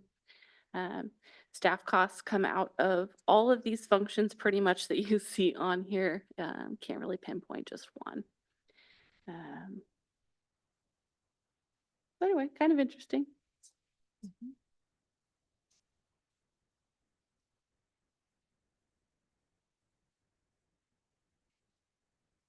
Any questions? I see we spent 185% of our, on, or over 85% on that legal services, from, I guess, 2 years ago. For the So- 22-23 budget. So I see 185. I'm just wondering, has there been? Oh, any- My apologies. That should say 24-25. This is 24-25. Oh, okay. Yeah. okay. I just carry my forms over year. I'm bad Oh, I at see. updating the titles, to be quite frank with you, but it is 24-25.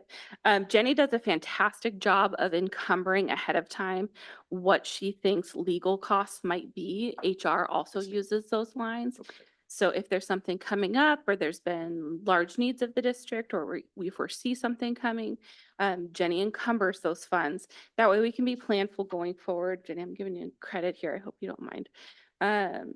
So we can set those funds or perhaps cut from other areas going forward.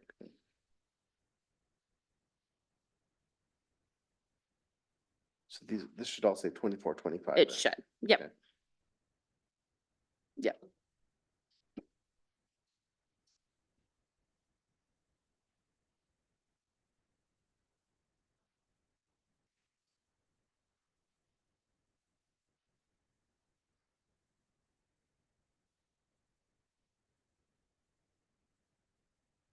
We're under audit services. Is Mhm. that what happens around early January, February? Is that different from that? Unfortunately, the audit is ongoing. Not Well, I guess when unfortunately. I receive a letter from whoever Yes. audits. our Yes, employees. you will. You should actually probably start receiving them now if you haven't already. So our audit process happens a couple times throughout the year. They Mhm. usually come out in the spring or early summer to do what's called interim audit, where they start looking at the records. They were out here 2-3 weeks ago. I guess time flies and I'm having fun, to look at our final records for the 23-24 school year. And then they will also send out a questionnaire to all of you to please answer if you get an opportunity. You'll email it directly back to them. It's questions related solely to board governance. That you may not know answers to. You may not, and that's okay. You can put that as a response. If you have specific questions, you can definitely reach out to me or to Jenny or to Juan. So this is the cost of that service. Yes. Yep.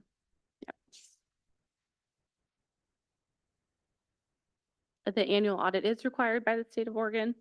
We have one every year. I guess we have to pay for it even though it's a requirement.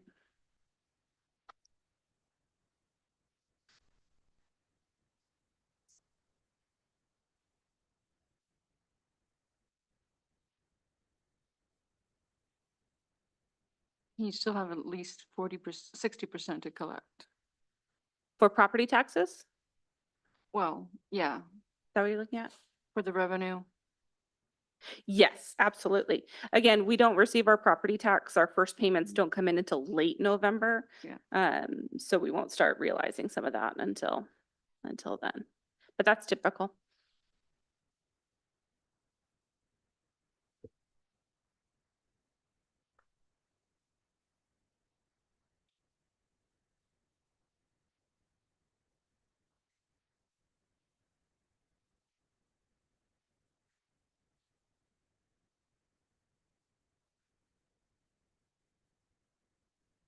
Any other questions? No. Okay. Looks like seeing none. Thank you all for your time. Thank you. Thank you. Thank you.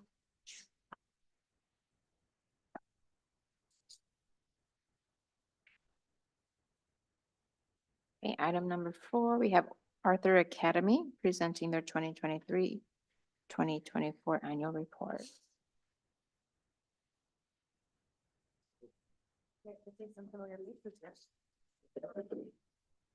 All right, I'm Lucia Soraya. I'm the principal over at Woodburn Arthur Academy.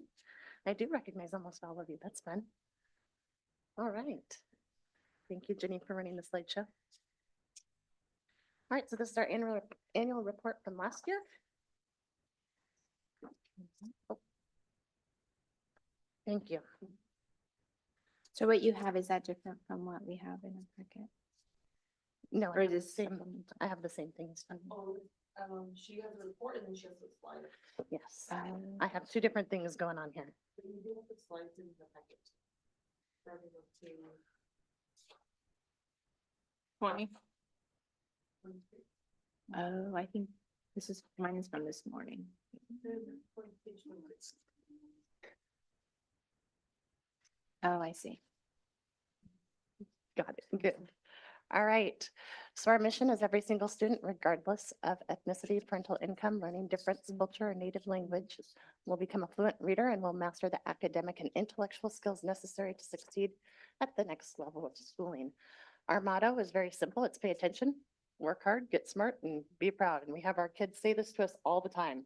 They know it verbatim. All we have to say is pay, and they all just chime right in and yell it at us. It's great. Our core values have been updated slightly.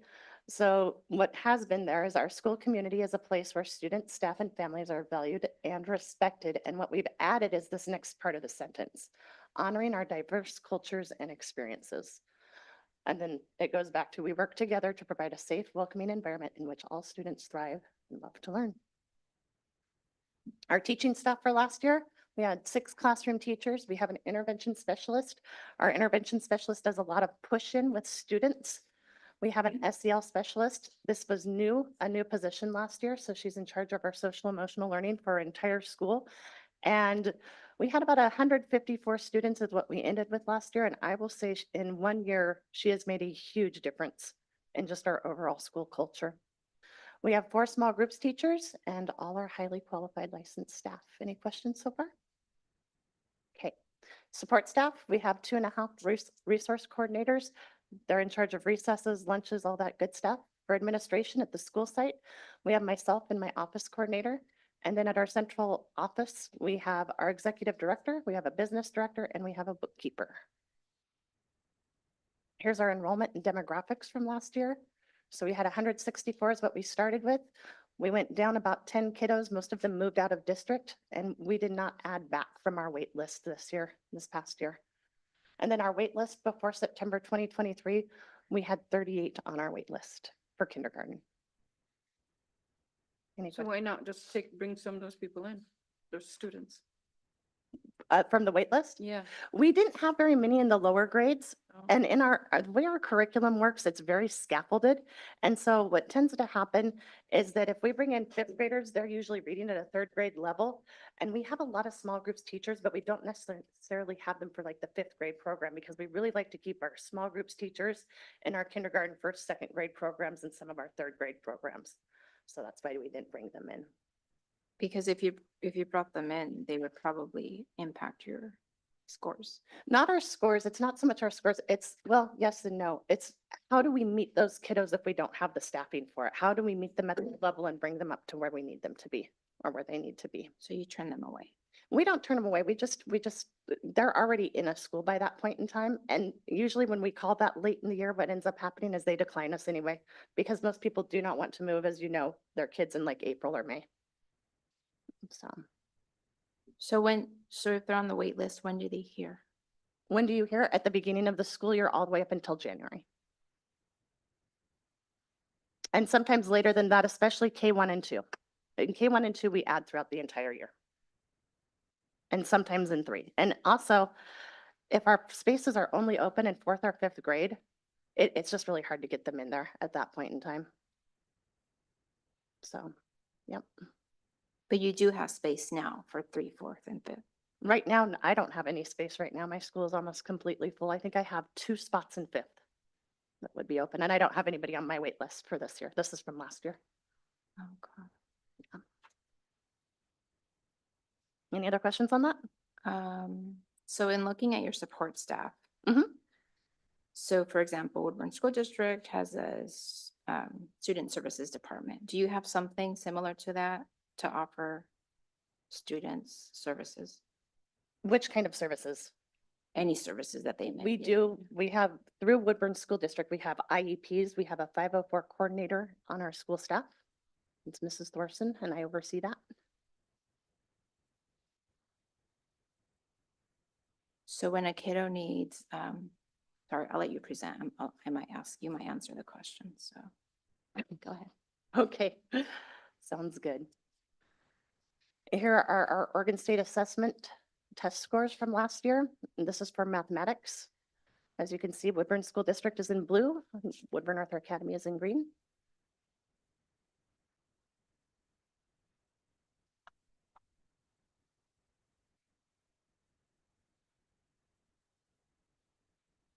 So this is the state assessment. But again, it's just one school versus, you know. We are one school, yep, with one, Heritage, Lincoln and Nellie and Washington.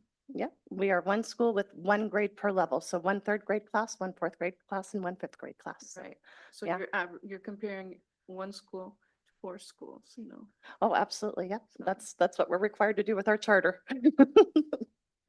These are the numbers we're supposed to give you. So how do you compare with other charter schools? Uh, It depends on which charter schools, like, are you talking about Arthur Academy charter schools or all in any charter schools? Well, sometimes when it comes to Woodburn School District, I like to see how do we compare to similar school districts? So Similar school a district? similar charter school as Woodburn Arthur Academy, how would you compare? Well, that's a really tricky question because I can compare within the other Arthur Academies, but they'll have very different demographics. So comparing Gresham Arthur Academy with their demographics versus Woodburn gets a little hinky. Meaning what? The enrollment rate or the classroom size? or- Just the demographics are completely different from the social economic status to you name it. So we try to compare within as close as we can within the same boundaries, which is why we compare Woodburn kids with Woodburn kids. So so if I'm understanding you right, Mhm. let's say we have students on IEP and needing resources. Mhm. You're comparing Woodburn Academy students to, We also have students on IEPs and our student demographics follow Woodburn School District. I mean, our kids are Woodburn kids.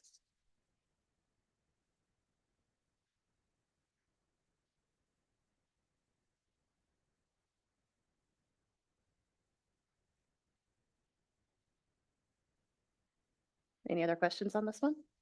This is just for math. We'll get to reading next. So here's English Language Arts.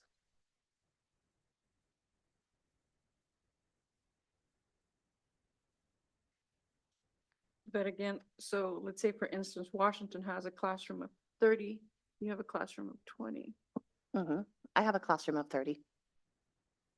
For third, fourth, and this year for fifth, I have 28. Last year I had 24. But yes, you're right, the percentages and the scale score, well, this is a scale score, it's not a percentage, but yes, Right. you're absolutely right when you look at the numbers. So all of your students are Woodburn residents. All but I think I have maybe 5 that are out of district. I would have to double check on that. But yes, 90%, 95% of our students are from Woodburn. And how many of them, let's say their native language is Spanish? Oh, a lot. A lot. I'd have to go look at the exact, I believe it, last year it's coming to that. I believe it's 43% from last year and it's gone up this year. I believe it's 49% this year. So you have kinders who come in whose first language is Spanish. They don't know it. They don't speak any English. Yes, we do. And their parents don't speak any English and their siblings don't speak any English. Yes, we do. And that actually has risen just in the past since COVID. That has risen, I would say, at our school as well. But they would be under scholarship versus. We're a public school, so it's not, there's no tuition. We're not a tuition-based school.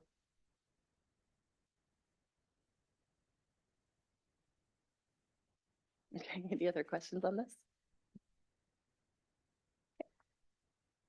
And then here's our fifth grade science scores.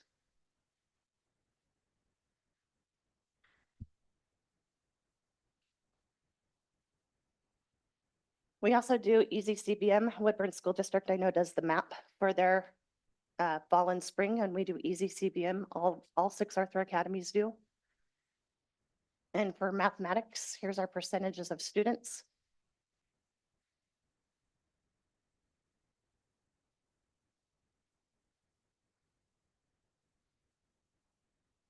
And then for reading.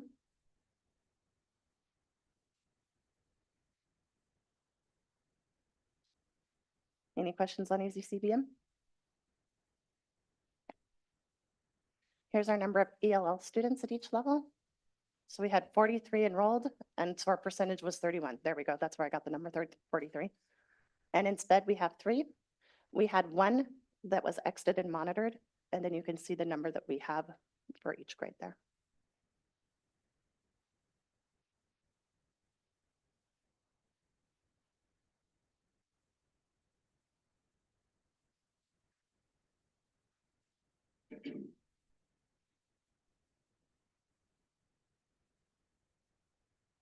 So how many of your students are receiving services connected to student direct services? Good question. All of our students are under the same curriculum. And so one of our agreements with the district is that we use our curriculum in order to be able to serve our EEL population. So our ever English language learners are under a curriculum that builds the same base knowledge, starting in kindergarten and moving up. So basically, everybody is served the same, except we do have a ESOL licensed teacher who pushes in with students, especially if they come in 2nd or 3rd grade without that language.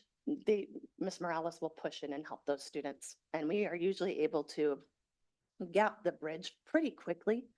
I know, just kind of a fun little story. We had a 3rd grader and a 4th grader siblings come in 2 years ago and they were 2nd and 3rd grade. Now they're 4th and 5th grade, and they are completely at mastery for all their tests for reading and for math. Again, when we have that smaller school and it works out for us to be able to really get that one-on-one instruction with students in small groups. So is that what you attribute the scores to? A lot of it is the curriculum. A lot of it is pushing in from Mrs. Morales and from our intervention specialist. And a lot of it is having 4 small groups teachers to be able to really run small groups of like 6 or 7 or 8 students at a time. Yes, I think that is a big part of it. So how many of your students are an IEP plan or a 504 plan? Right now I have 7. And then I have two that we're looking into. And they all receive services from Woodburn School yes. District. So that means that the same process from beginning to end that Woodburn School District provides, Mhm. Arthur Academy students receive. Yes.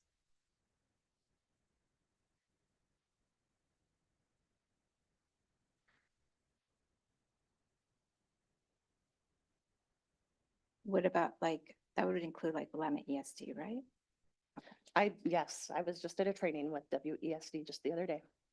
So if a kiddo needed a speech therapy, That is also through that would Woodburn School come, District. oh, that's through Woodburn That's School through here District, too. that would come. Yeah. Okay. Thank you. Absolutely. Any other questions before I move on? Looking back here, I don't see Arthur Academy participating in this attendance initiative. Help me understand why. Sure, we are a charter school, so we're kind of under our own little umbrella when it comes to things like that. However, I did just catch Debbie out in the hallway and I'm going to do a little training and see how much I can be involved in that. So good question. What are your attendance rates? Our attendance rates right now, from beginning of year until now, we are at 77% For regular for attenders? regular attenders, Yeah. yes. Thanks. Absolutely. And that's way up from last year where we were at like, I think we ended the year overall at 63%. So we've been working really hard with the attendance matters, kind of what you were hearing from Debbie. We're working really hard on that at Woodburn Arthur Academy too. For sure. All right. Here's kind of our breakdown by grade level for where we're at for OSA with the ALPA test.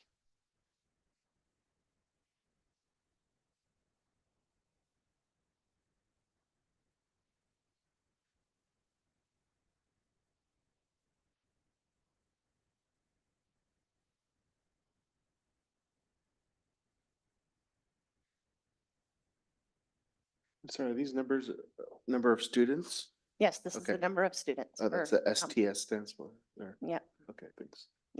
So what does this mean, for example, for kinder? You have one proficient. I have one proficient, I have 8 progressing, I have 2 emerging, and I have 11 total students, yeah. Right, I know For what it that student. says. What does it mean? What it means is one was on the ALPA test. Proficient means basically they passed the ALPA test. So they'll be considered exited and monitoring this year. Progressing means they're getting toward proficient, and emerging means they're getting closer to progressing. So it's going from low to high, low to passing. And this is at the beginning of the school year? When do you, This is in usually testing, we usually do testing in April, May. so in end of April, 2 of your fourth graders were proficient?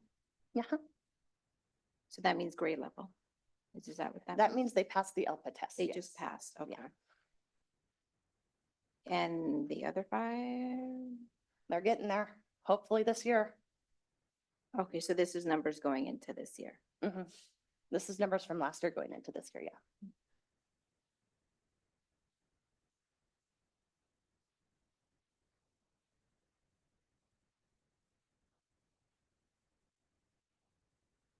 Any other questions? Yes. Currently, we have enough Chromebooks for every student to use with a couple spares last year and this year as well. And here is our parent survey.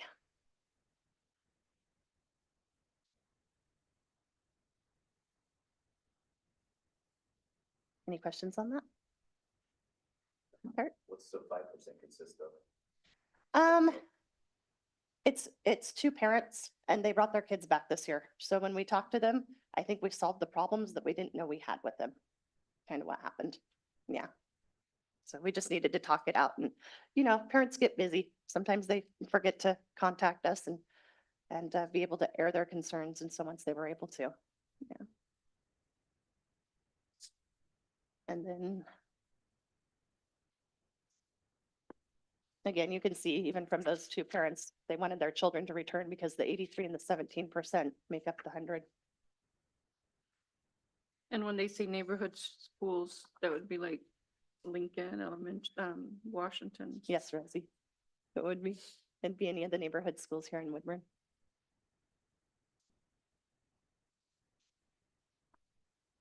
So can you speak to, like discipline and suspension?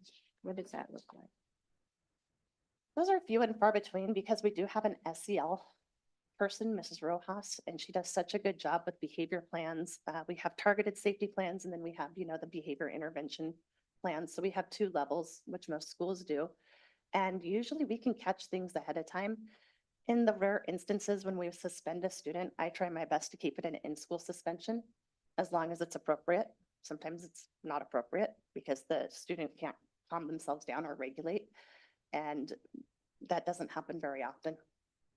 But see, being such a small school, many times you can't have it in school because of maybe the circumstance. Sometimes, yeah, we try really hard to keep students in school though. Like if we can, and we can put them with a small groups teacher and have them do some independent study, especially if they're an older student. I have a very flexible staff that's willing to work with students and that wants to keep kids in school. And so that's really helpful. So is that what in-school suspension looks Yeah. like? And then that out of school suspension would be they went home. And so what do those numbers look like? I think I've had 2 half-day suspensions, 3 half-day suspensions so far this year. And 1 half-day in-school suspension. And that's in like 5th graders. Not really 5th graders. Oh, for the in-school suspension? Yeah. No, that was a K through 2. That one was, but that's an independent student who can do challenge work and we can do some talking and some counseling with Mrs. Rojas, our SEL person. Talk to him about regulating and what that looks like in school. So the half-day suspension, so they do that, so so after that does, suspension end? Do they go home? Mhm. Okay. In the in-school suspension, they finish the day and then they go home with their parents and they come back the next day. And then the out-of-school suspension, this year I've only done, I haven't done more than a half day. And so that just meant that the kiddo, mom came to the school, couldn't calm the kiddo down and decided to take the kiddo home, which constitutes as a suspension because we initiated a phone call to mom.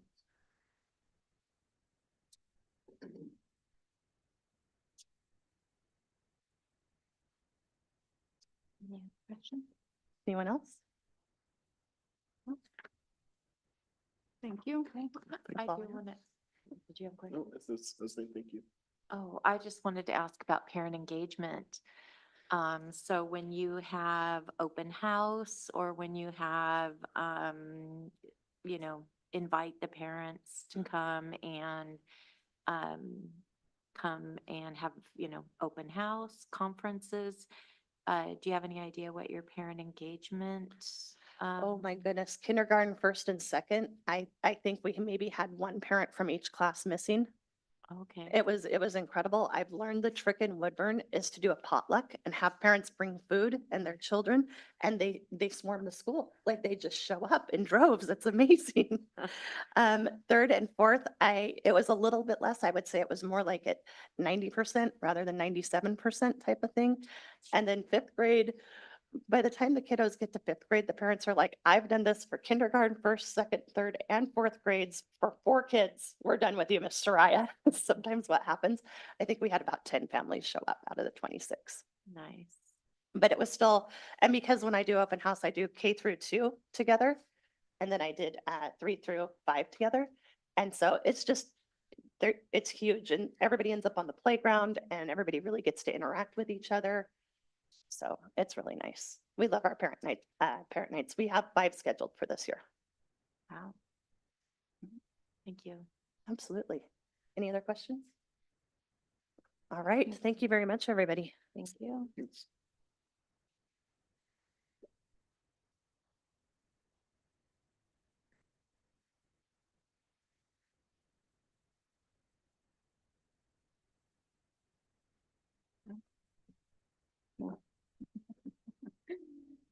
Next item, Division 22 standards. And I believe that is Missy Chen. Ms. Chapman. Director Chapman is on her way up, and annually, all districts are required to report out on their compliance of the standards for public elementary and secondary standards that come from Division 22 of OAR 581. So we'll provide this report as we do annually, giving a snapshot of our compliance with these state regulation standards. Good evening, Chair Legaspi, Superintendent Larios, and board members. I gave you all of the information in in your board packet tonight around Division 22, which Superintendent Larios just explained.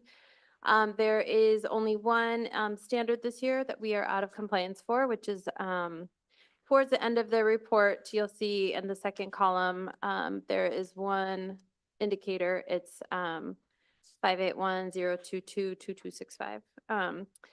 And that's a report on PE data. That report had been suspended, and somehow we missed the information from ODE that report was reinstated. And so we are in compliance with the requirements for PE. We just did not complete the report to the Department of Education last year. And so we've already gotten the dates for this year. We have it on our calendar to make sure that that gets done. It's reporting the minutes and then any changes in PE facilities that you have in your district. And so, so like I said, we're in compliance with everything. We just somehow missed that report had been reinstated last year. So this year we'll submit the report and we'll be back in compliance.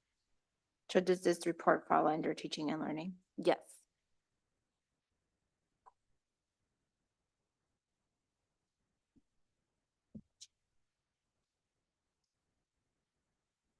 So do you have any questions about anything within Division 22? Can you speak to the waived under status? There's Yes. 2 items.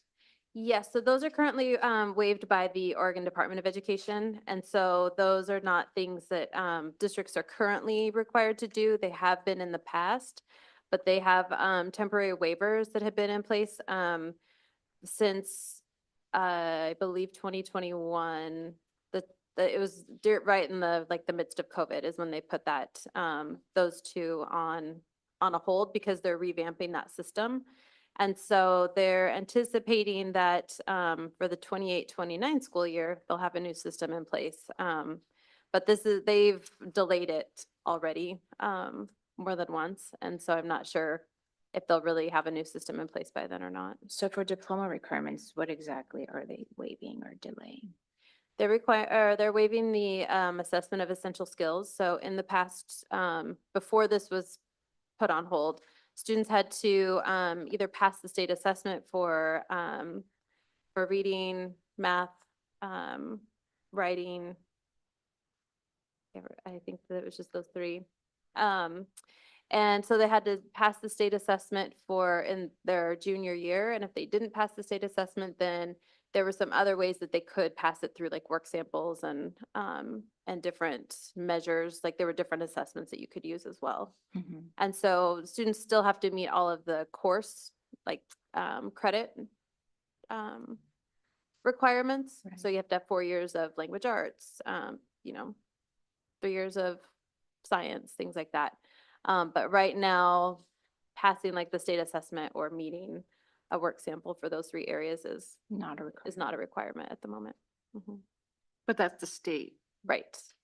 Yes. And then down below, under English language learners, can you speak to that, please? The other one that's waived? Mhm. It's the same exact, it's still the essential skills. There is a part of the law that allows districts to decide if you want to let students demonstrate that knowledge in a language other than English. And so, but it's still the same requirements around reading, math, and writing. In a different language. Yeah. Yeah, there are some restrictions around which students could qualify to do it in another language. But that's currently on hold as well because it's still tied to essential skills. And that goes to all districts then. Correct. So then we don't know if we are in compliance because it's kind of irrelevant. Yeah, because of I the mean, we're state. technically in compliance because there's no requirement at Right. the moment. We just can't measure, we don't know. No, we can't. It's- we can learn more. I mean, it still take state assessments and things. So, I mean, there are still measures, but it's not a requirement to graduate. So in the past, if they didn't pass a reading, math, or writing, then what would happen? There were different ways for them to meet.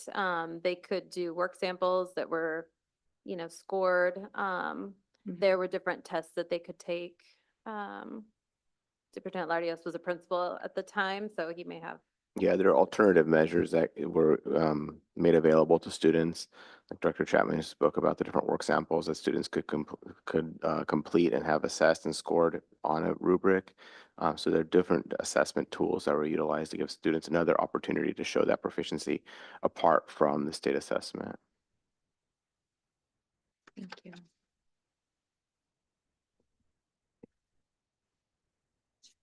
Any other questions? All right, Thank thank you. you. Thank you.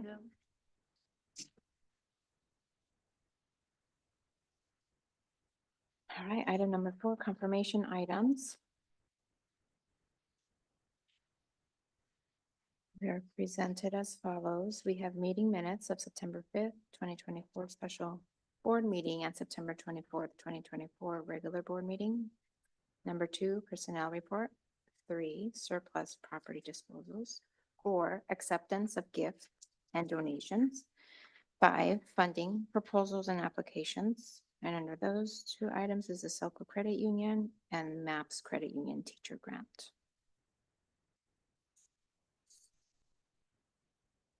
So Superintendent Letters, can you speak to the funding proposals and those applications? Are those that they will be submitted or they've been submitted? The different grants are grant applications that are available and are starting to be advertised out to teachers and to staff. We expect to see some of those coming in and teachers taking advantage of the opportunity to apply for these different grants. I think we've had a couple that have already been turned in, but these are grants that are annually provided and made available to teachers. Not just of Woodburn School District, but of the different communities that are served by these organizations.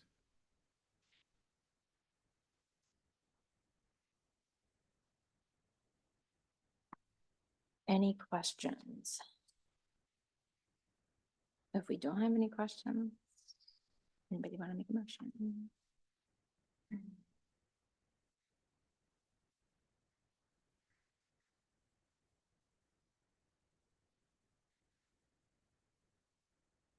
So, you know how all the students got their school supplies covered in the district? It could have been through this creative educational grant. I'm not saying it did, but it could have because they do pay for supplies and such. Well, these grants are like pretty, they're much smaller scale. Okay.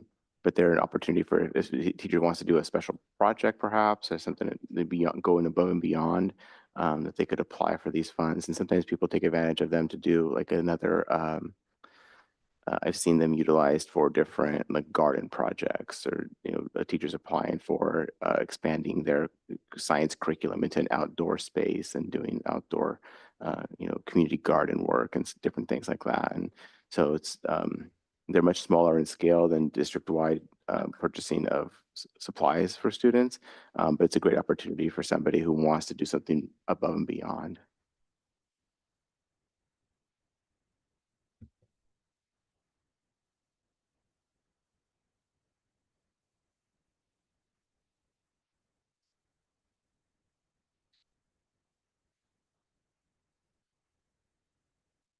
Motion, somebody? Oh. Would you like a motion for all All of of the them. items at once? Yeah, you have to cover them all. Or you can say like, I don't. all No. items as presented.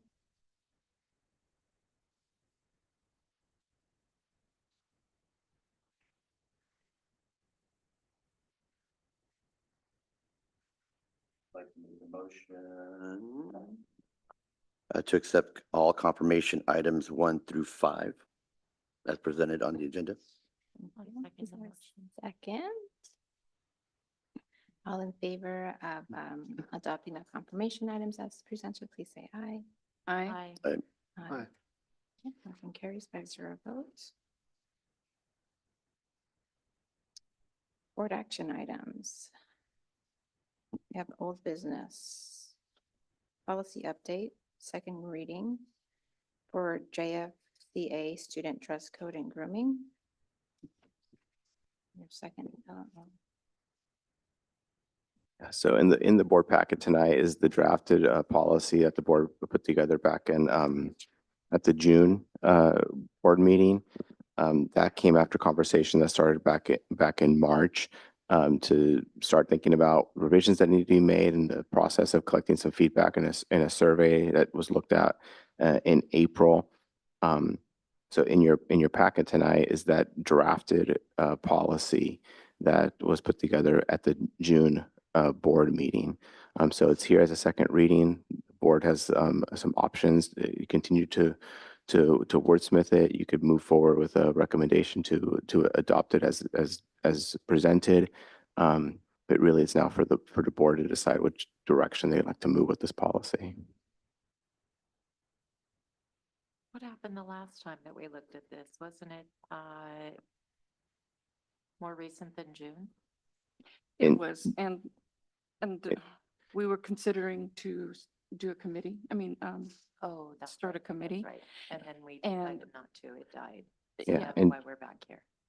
It was it was drafted in June and was tabled at the August meeting, and then at the September meeting, like Director Burkhoff stated, there was a motion to put together a task force or committee that didn't get a second, so it died. So now it's back as it was originally drafted back in June.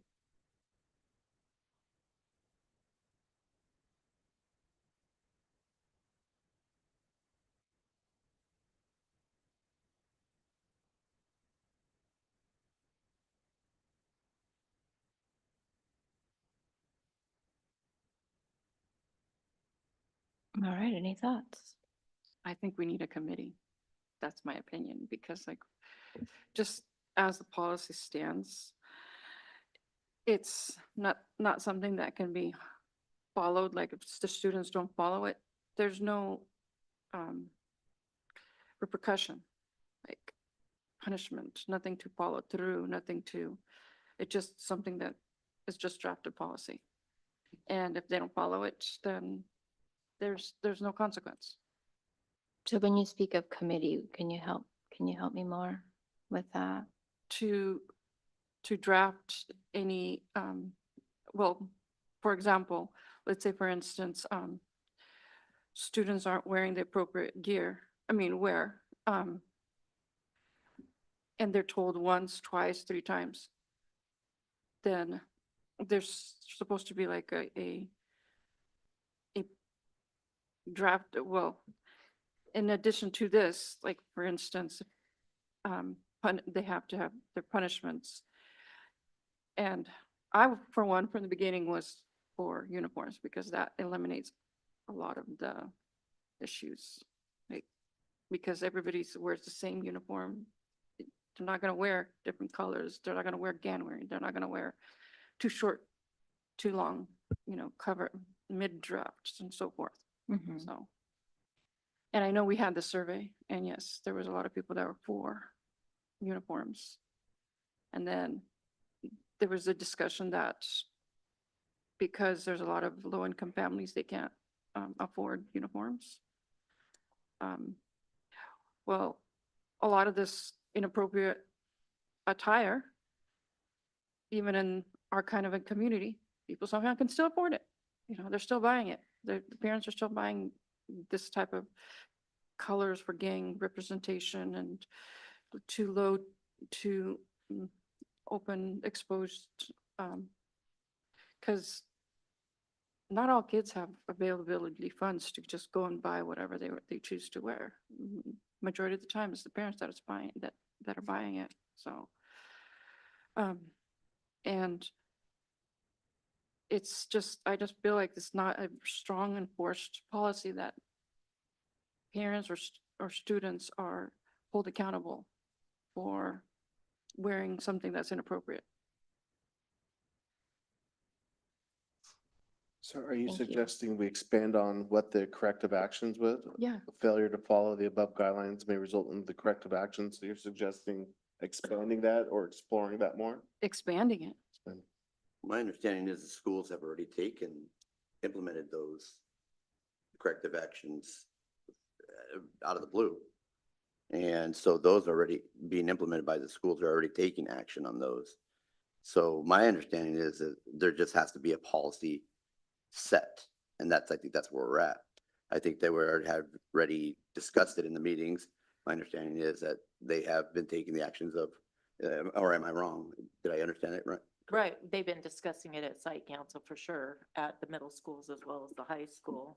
And when we're talking about uniforms, we're not just talking about high schools and middle schools, we're talking about elementary schools. We're Yeah. talking about kids from kindergarten to 12th grade. It's all So included. we're talking about the whole gamut being affected. So, you know, you have to look at the whole spectrum. So, you know, everything that we are speaking to is influencing the whole entire age group. So when we're talking about, you know, students being impacted, we're talking about kindergarten kids all the way up to seniors. This is a district-wide policy. Right. We're not Yes. just talking about high schoolers. We're not just talking about It's- middle. I don't think school. it's ever been that way. This conversation has been district-wide. Right, Yeah. but when we're talking about low-income families and we're talking about uniforms and we're talking about, you know, making a dress code change, that is a whole different animal. And that is really big talk for, you know, for our district. So, I mean, as far as I understand it, you know, the middle schools are addressing issues on a case-by-case basis. The high school is addressing issues on a case-by-case basis. I've heard nothing different that they aren't. You know, I don't know that it's become a huge issue. I mean, since we took the survey, I mean, I even said 2 weeks ago, you would think that the students here think that there's a new policy by the way that they're dressing. I mean, seriously, at the high school, there's not a huge problem going on. I know. So how do you measure that? Well, we took the survey. I think awareness. I think awareness is the key. First of all, I think that when you start talking about something, people become more aware of something. And parents are going, whoa, I don't want to buy uniforms. I don't have money for uniforms.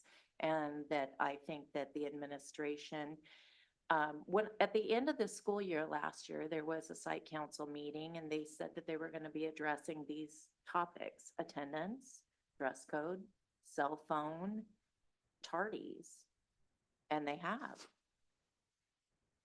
So, I mean, I don't know exactly what's going on at the middle school because I'm not physically there, but I'm not hearing that, you know, I mean, certainly our superintendent would be hearing if there's more problems. You know, with the colors and things. I mean,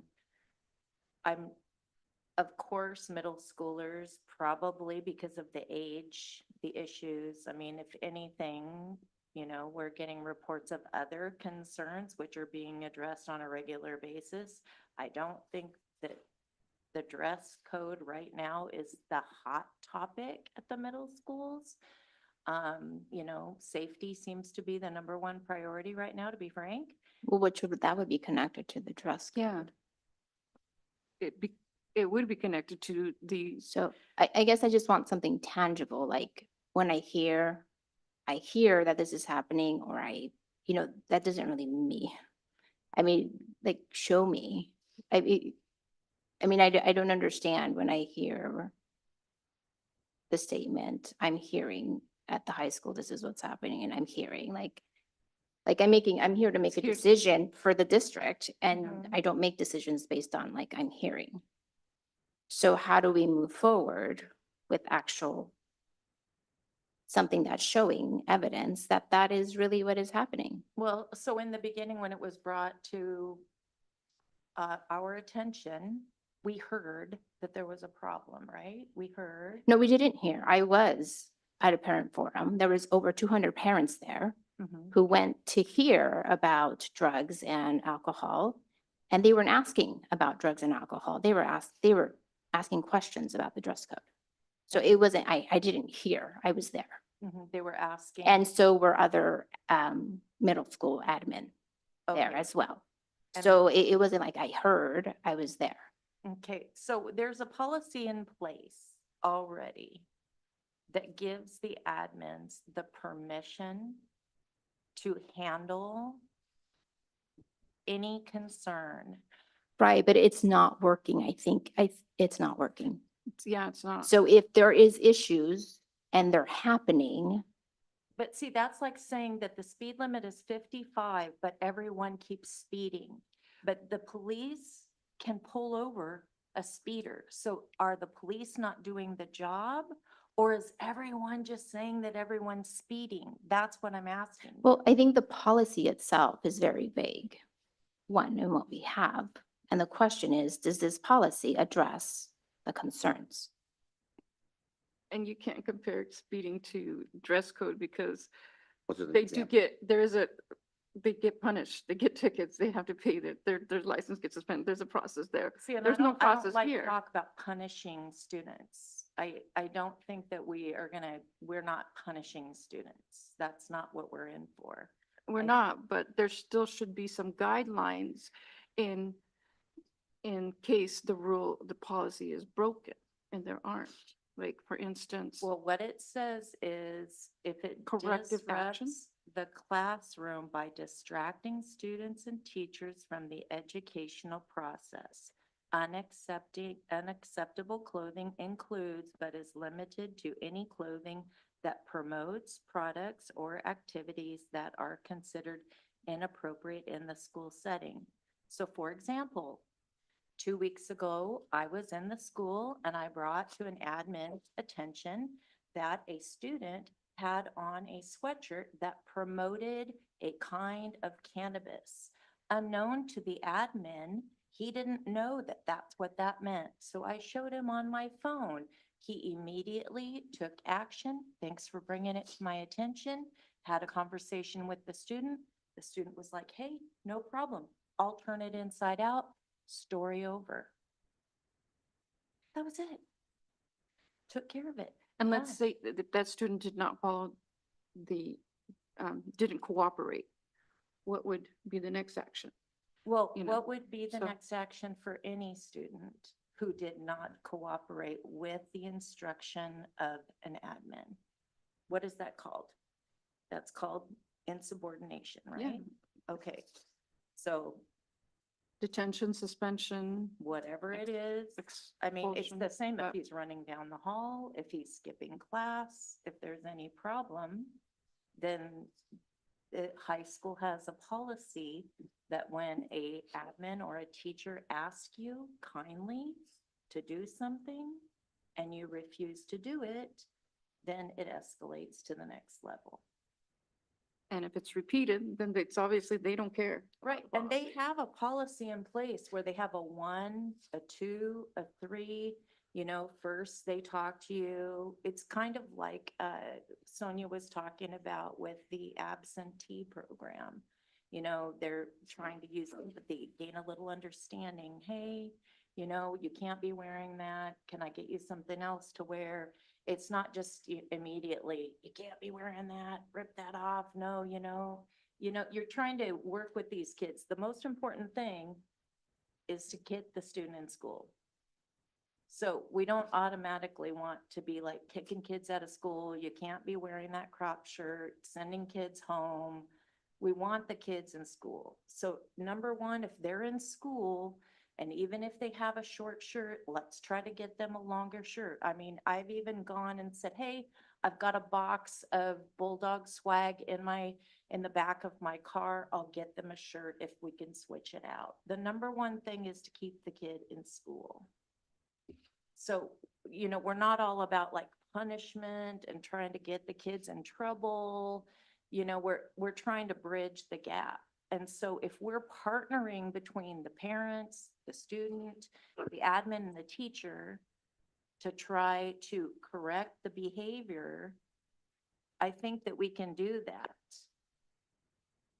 We're trying to build relationship to understand if we have a student that's constantly wearing a gang color, it's more than just a color of a shirt. It's, hey, parents, are you aware of what's going on? Your kiddo's wearing the same color shirt. You know, we might want to talk about what's going on here. We don't want to just be hammering on them. You're wearing this color. You're wearing this color. You can't be wearing this color. Let's talk about it. Let's communicate. Let's get the admin involved. Let's get the parent involved. Let's get the student involved. Do you see what I'm saying? With that being said, just to expand a little more on subsection C of section 1, it says students shall not wear clothing, jewelry, tattoos, emblems, badges, symbols, signs, or other things which are evidence of member or affiliation to gang. I think we could or should, I don't know what you think, we could affiliation in a gang or that which would promote violence. Because I think it encumbers a lot more. It's general, but because obviously one teacher could think this promotes violence, another teacher could think this promotes violence. But whatever that is, if it's valid, it could, I mean, I don't know, there's a lot of things that can promote violence these days. Oh, well, there's. And so, you know, I think it's just a general definition to, or that which could promote violence, you know? Because kids obviously won't think, like you said, the kid who had the cannabis thing, Mhm. simple. However, to the administration, the teacher, the staff, yeah, that doesn't work. And so that's, that's just an idea to add onto that, to add it, put a little more structure to it. So, Well, I do think that, you know, we might want to consider any, you know, any gang sign, any symbol that may incite. I mean, Facebook is changing their community standards right now to anything that incites violence. What do you think, Ryan? I agree with you adding verbiage. I think that adding subset A through C doesn't really change the policy at all. I think, my opinion, it comes down to the capacity of the school district to enforce the existing policy. So I guess some of my question is to the superintendent about what is the capacity to actually enforce? We could change, we could put all the things that we want on here, but it's actually comes down to enforcing it. And so I'm just, so it seems like there's already a policy in place, and I don't think what we're adding here changes the policy at all, or even adds to the policy. It just kind of, I just don't think A through C is adding much. And so I'm just wondering what's being done to capacity wise to enforce what we already have? Because it sounds like from the survey and from what we're hearing, or that you experienced, that the policy that's in place isn't being enforced. Is that enforced to a level where we're getting results where parents are happy? I mean, is that fair, or is that not accurate? I'm not sure. I just feel like this doesn't add anything to our capacity to be able to enforce this. See, it's not just I'm not- parents be happy, it's for the safety of the students and all, Oh. and teachers. Well, that's not gonna. Well, I'll share what we have in terms of data for, you know, how many times that we've recorded that the policy has been violated by a student in our information system, the number of times that referrals have been written for violation of the policy. This year, we've had 8 instances where the policy has been reported to be violated and it's been recorded. Last year, we had 15. So those are the number of times that we have documented behavior referrals for violation of the dress code policy. And in my recollection, I don't have that survey data in front of me, but I thought for the survey data, by and large, people were against a dress code policy change. The teachers were against it and the students were against it. So let's just stop right here. So we've reviewed this data. Yeah. It's been available to everybody. And I'm just curious, have you reviewed it? Yeah. All of it? Yeah. And you've read the 168 pages? I've looked at a lot of the charts, yep. A lot of the what? The charts, there's a lot of pie graphs in there. There's a lot of narratives. Did you read the Sure, I 100? sure did. I sure did. How about you, Courtney? I haven't reviewed it again. You did? I think, I feel like people are cherry picking data.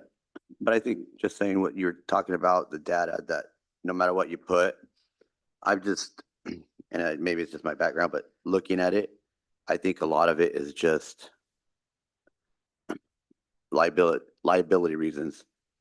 If something happens, it could be vague, looking at issues that potentially safety issues happens, a violent circumstance happens, and legal, the policy is just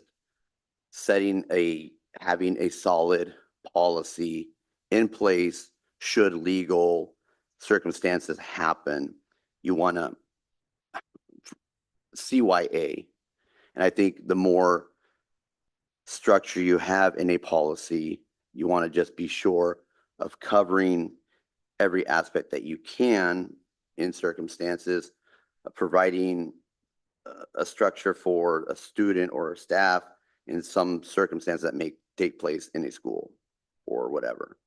If you have a vague, like you said, however you may change it and whatnot, but I think the more, and I don't mean like the more that you add, like just load it up. It's just the more specific you are, the more you cover Sure, gives in more tools to circumstances. enforce it. I don't know if that makes sense. But like Sure. what, for example, like gang colors?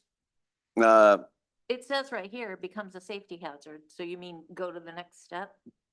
yeah, it's just like, it's on the spot, but I'm just saying if there's God forbid, a gang shooting or something Mhm. in the school or something, and it's like, well, policy, and it's like, no, but it's right there. And, or, Yeah, just but each building can make their own. Yeah. So like, even though we have a district policy, Mhm. just like this, you can have if there is something specific, an admin can make a building policy if they coordinate with the superintendent and it's warranted. Mhm. Because that is how the high school is doing the cell phone policy. So as we know, the cell phone policy at the middle schools has been going on long before Woodburn High School started. So Woodburn High School implemented their cell phone policy as a building policy. So if there's something specific that is warranted by a building specific problem, the building that is going through something specific with their building, they can make a building policy during a season, during a year, during a time, and coordinate that. The admins can work on that directly with the superintendent. That doesn't mean we have to change the district policy. Is that what you're referring to, like subset B here? Where the standards may be established by school authorities?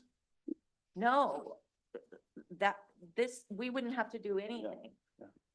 We could, our superintendent could coordinate something with the middle schools if it was warranted.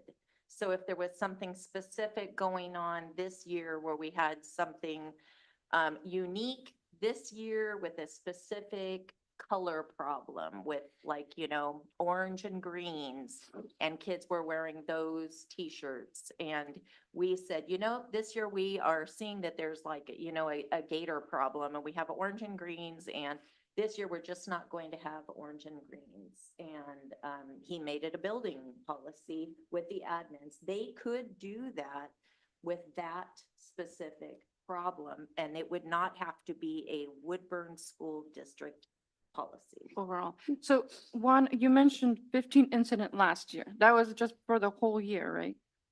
Yes, that was the whole year, all schools. And now we're only in the second month of this school year and we already have 8 incidents. There have been 8 recorded this year For the whole school. for all schools. the whole district. Yeah.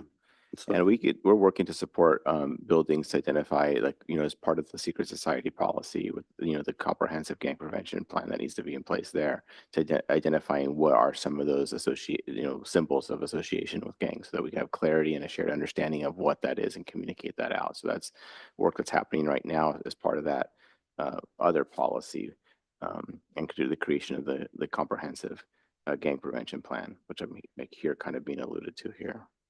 So can you clarify what school most of the incidents took place, or is that something you can't provide?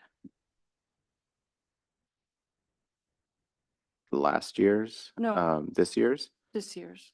The high school. So, Six And not the middle school. incidents at the high school. so this version of this policy, how does this version of the policy address the concerns?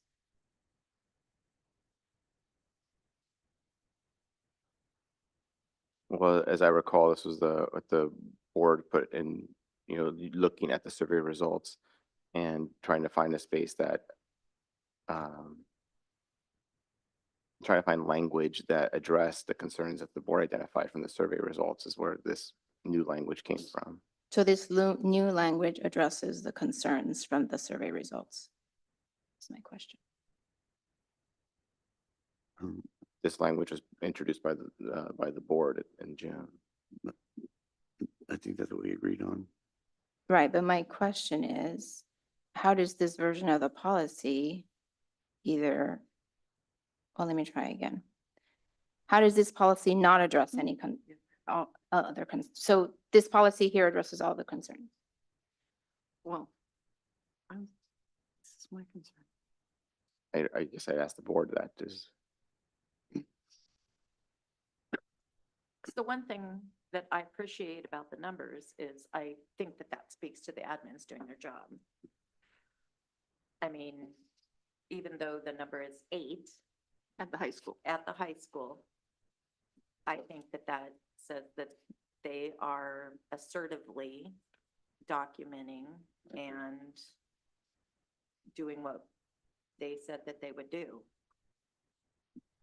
which is catch and release. So are these all fights or are they gang fights specifically? These are incidents of students violating the dress code. Only Okay. the dress code. Oh, it's specific. It Okay. is specific to the dress code. Yeah, meaning they're And that's wearing, what they said they would do. yeah, exactly. So basically, they're wearing something that is, constitutes to a health. But is it this dress code that we're drafting or the current one? The current one, Okay. that's what there's been 6 incidents of it being violated at the high school this year and 2 at the middle school. And the current one has no language about gang wear or violation or identification. Right? Well, if Or- they're. Right, helping- what is highlighted is new. and Right, It doesn't language. exist in the current policy. Yeah, but regardless, even if it was gang affiliated, it still falls under the same umbrella. Yeah. And just by it being reported, actions are being taken, but the fact is, it's still an issue. But if we change this, will it make things better?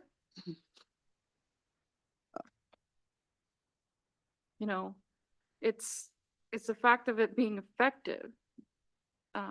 It's still a problem. Well, I think that's the same question as, does this policy address concerns? Yeah.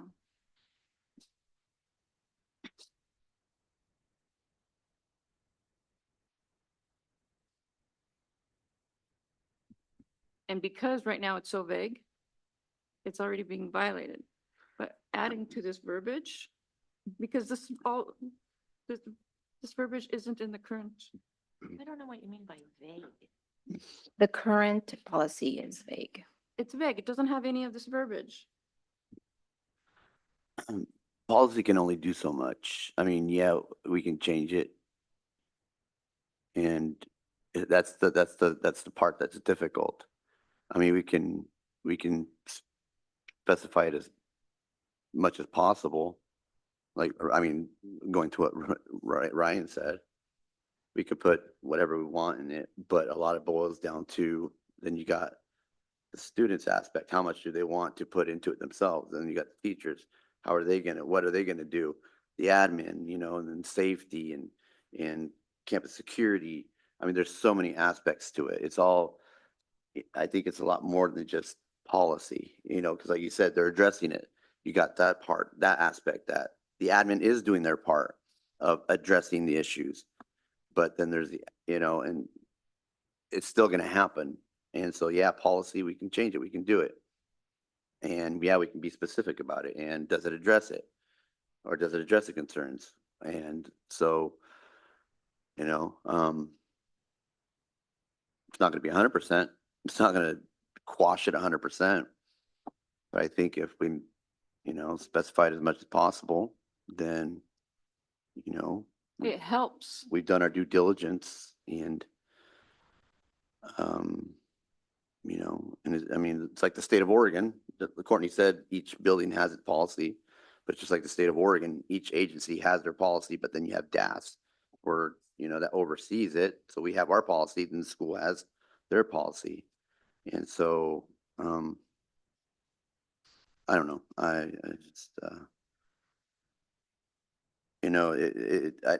what I'm understanding is the way I'm looking at it, what I'm hearing is that, oh, this policy, we get to get this policy and it's gonna stop everything. And I'm like, no, it's not. That's what it sounds like. We're trying to make this policy to get the verbiage to stop everything. And it's like, no. Well, I don't think that's the purpose. I think it's to create a framework and guidelines for the district. And kind of going back to the same thing, and I feel like I'm just being repetitive for the last months. It's not what's on here, but it's the process. And I feel like as a board, we failed to engage our stakeholders in the process. Even with the survey that. I mean, we did the survey, but you didn't analyze the data. There was no report done on the data. And so I'm just summary? hearing like opinions, and it's really hard for me to make a decision based on opinion because that's not how I make decisions. So in just repeating myself again, like there really is no input from stakeholders. There is no, and that would include those who are for or against and students and different stakeholders. Like that there is no like input from lived experience in this process. Well, there is no process. The process is that the board members have decided to include this verbiage, and then the board members will vote on the verbiage to implement in the school district. That's it. And there really isn't any process as to including stakeholders in this. So that is my reason for not being in support of what's here. It's not so much if it's going to take away or not. To me, it's the process. So when we survey all of these people and we get this data with all of these charts and all of these. Well, you got a pages, pie chart. I mean, but we got pages and pages and pages. right, but then you would analyze that.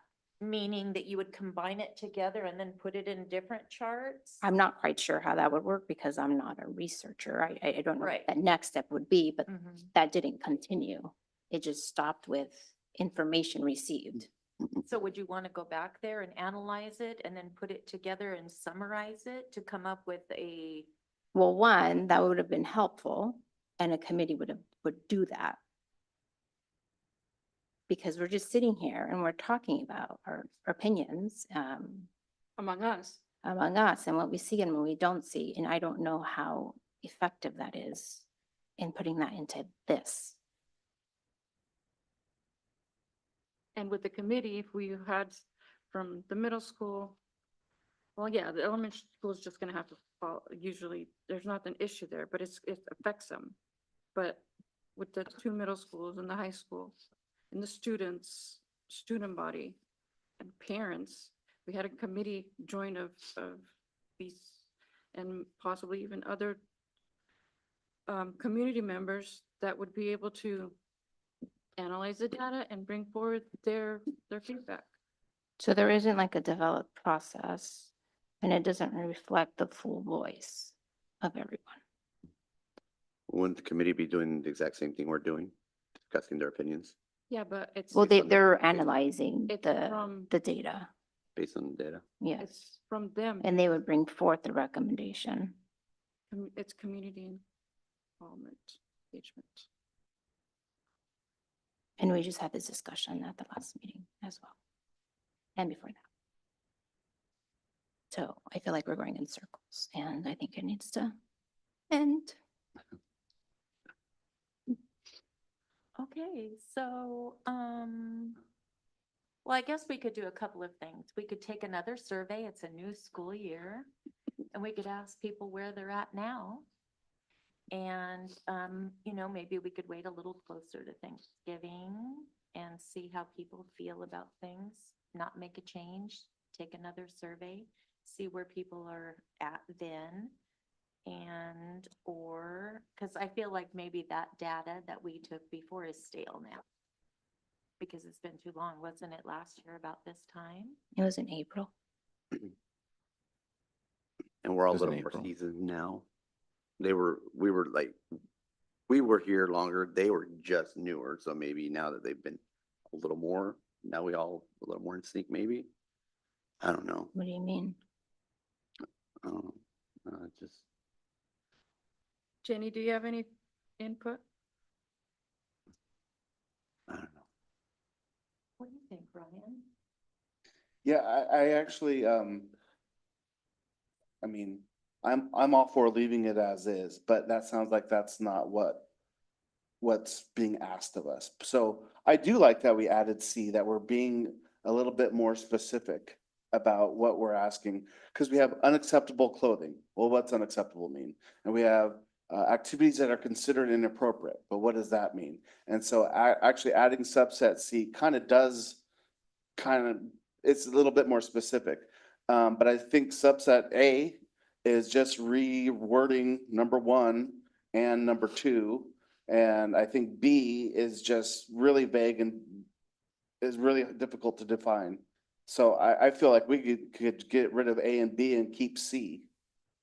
That's what makes sense to me.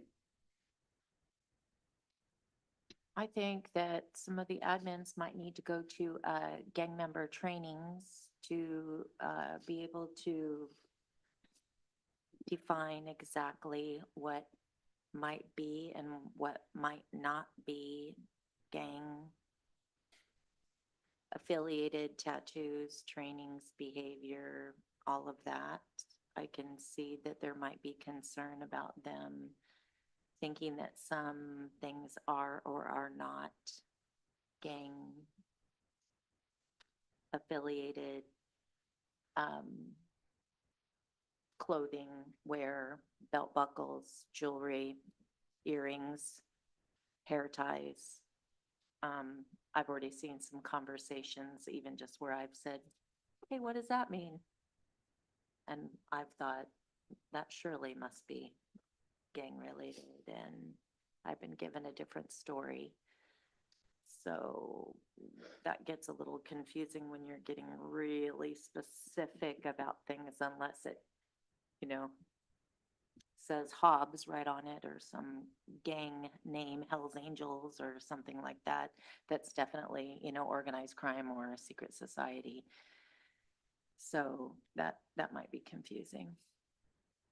Yeah, and we're in the process of working with local law enforcement and other agencies to identify what is kind of recognized gang attire and paraphernalia right now, to help define that for our administrators and for our schools and be able to communicate that out. Yeah. Yeah. So, my idea would be just to leave it the way that it is for now and to consider taking a new survey next month. Santiago? Mm.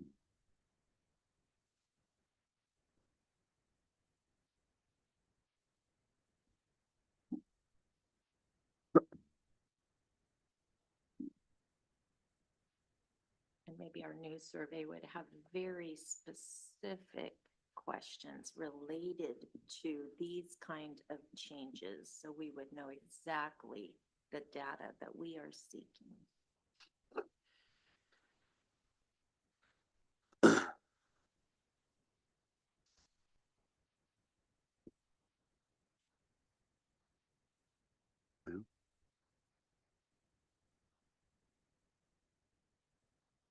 How does the district feel about doing this over again? If, I'm happy to work to collect any of the data that the board feels like is necessary to be able to make the decision that, for the policy. If it's a survey, if it's more behavior data, what that might mean. I'm open to that guidance and work to collect it for you. So Courtney, you said each building site can enforce their own. That is true on their specific site, but as a generic overall district policy, it does need to be a little, it needs some clarity. And wouldn't you agree that a committee from each site, teacher, parents, students, a build body would provide feedback versus a survey? Then that way they would be able to come in from different voices and analyze the data we already have. Or if you say, okay, we do another survey, but then we get the survey like we got the survey before. What are we gonna do? Just read it and it's, Well, that's what Noemi's saying. And that's, is, the whole fact is this time, like, analyze the data, involve the stakeholders in getting a better perspective. Cause that's where I misunderstood it, was we got the data, we looked at ourselves and tried to formulate a policy off what we saw. And so that's where the fumble in the fourth quarter came. But- Get brought up at site council as well. What's that? It could be brought up at site council as well. Yeah. That would be a good opportunity to bring it up. So, and I totally understand where you're coming from. And as the chair, I trust your judgment. And so, yeah, I would be, and that's part of, why we're here, is to engage the community, which I do believe we did, when we did the survey. Yeah. And so I'm willing to go another round if Juan's willing to gather that information. And, we do have a full team, if you will. And if that's what we really want to do, we really want to buckle this down. And if that's the steps we want to take, then let's, if we have to go another round to get it right, then let's do it and analyze it and do what we need to do to get it right. I think, yeah, it has taken longer than I thought it would, which sucks. But, lessons learned. And so I'm on board with Noemi on this to do it right and get it going. I think it's so important to hear from our stakeholders, to hear from our families, to hear from the staff, to hear from everybody, and to put that all together. You know what I mean?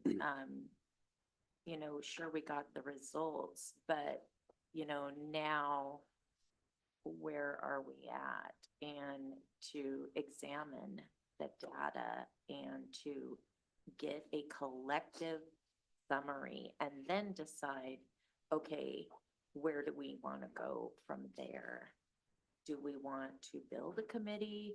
Do we have the summary that says, whoa, look at this. There is no question about it. This is the direction we need to go. Yeah, because the only hiccup we had was that there was a lot of people that did say uniforms. And then we talked about it like, oh, thank you. But, and then, there's so much more to that, but, but like I said, we'll see what this, what this new year brings, and, yeah. So, Ryan. So your gears are turning. I guess I agree with everything that's being said here, but I also think that it would be interesting to maybe have a third party look at the data. Because it seems like I'm against changing the school policy. And so when I read through the hundreds of pages of responses, those are the ones that I pick out, those are the ones that I see. It seems like everybody has their bias at looking into those responses. And so I think if we did want to go that route, that maybe we would want to invest in having somebody without a bias looking at the data, because I think we all have our own bias when we're looking at things. So that's what a committee would do. Exactly. So I'm just lost since June. Because I feel like we've had these conversations, the exact same conversations since June. And we've turned down the committee option 3 times.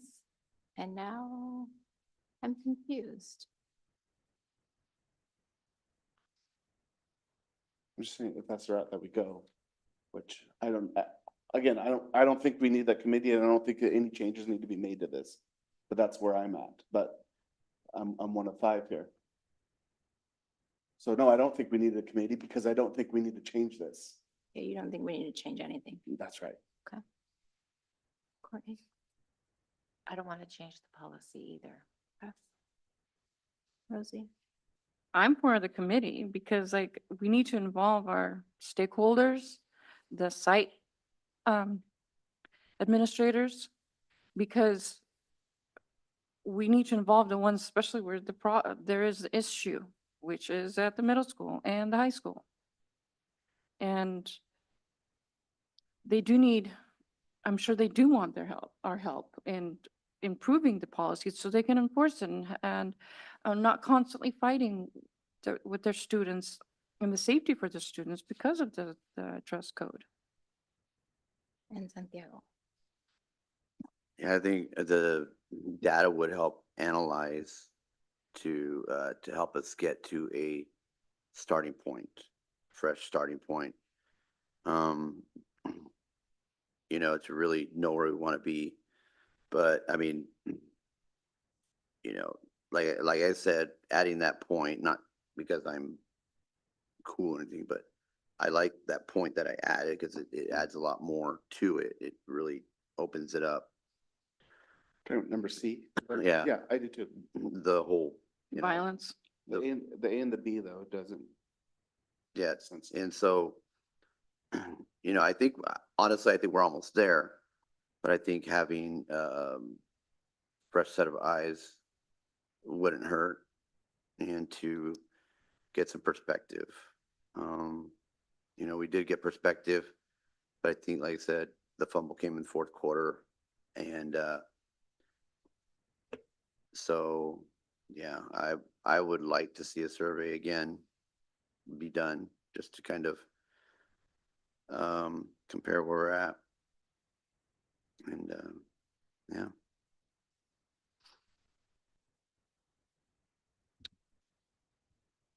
Right, so then I think there's a recommendation, so we would either make a motion to, That's optional.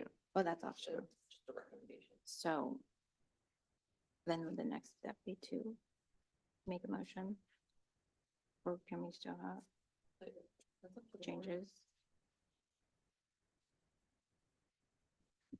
All right, Let's just figure out the time with holidays coming up and whatnot.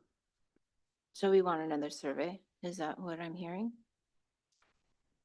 I'm fine with another survey. I don't know. I don't know what another survey would do. It would just confirm what we already suspect. Right, but I also think of, school district time and resources. And as mentioned, this is our mistake. We failed to respond earlier when we should have. To me, it's time and resources, and is that what the district needs right now? Well, is there someone else that we can give the data to that's not a committee, a third party to review it and collaborate, everything together?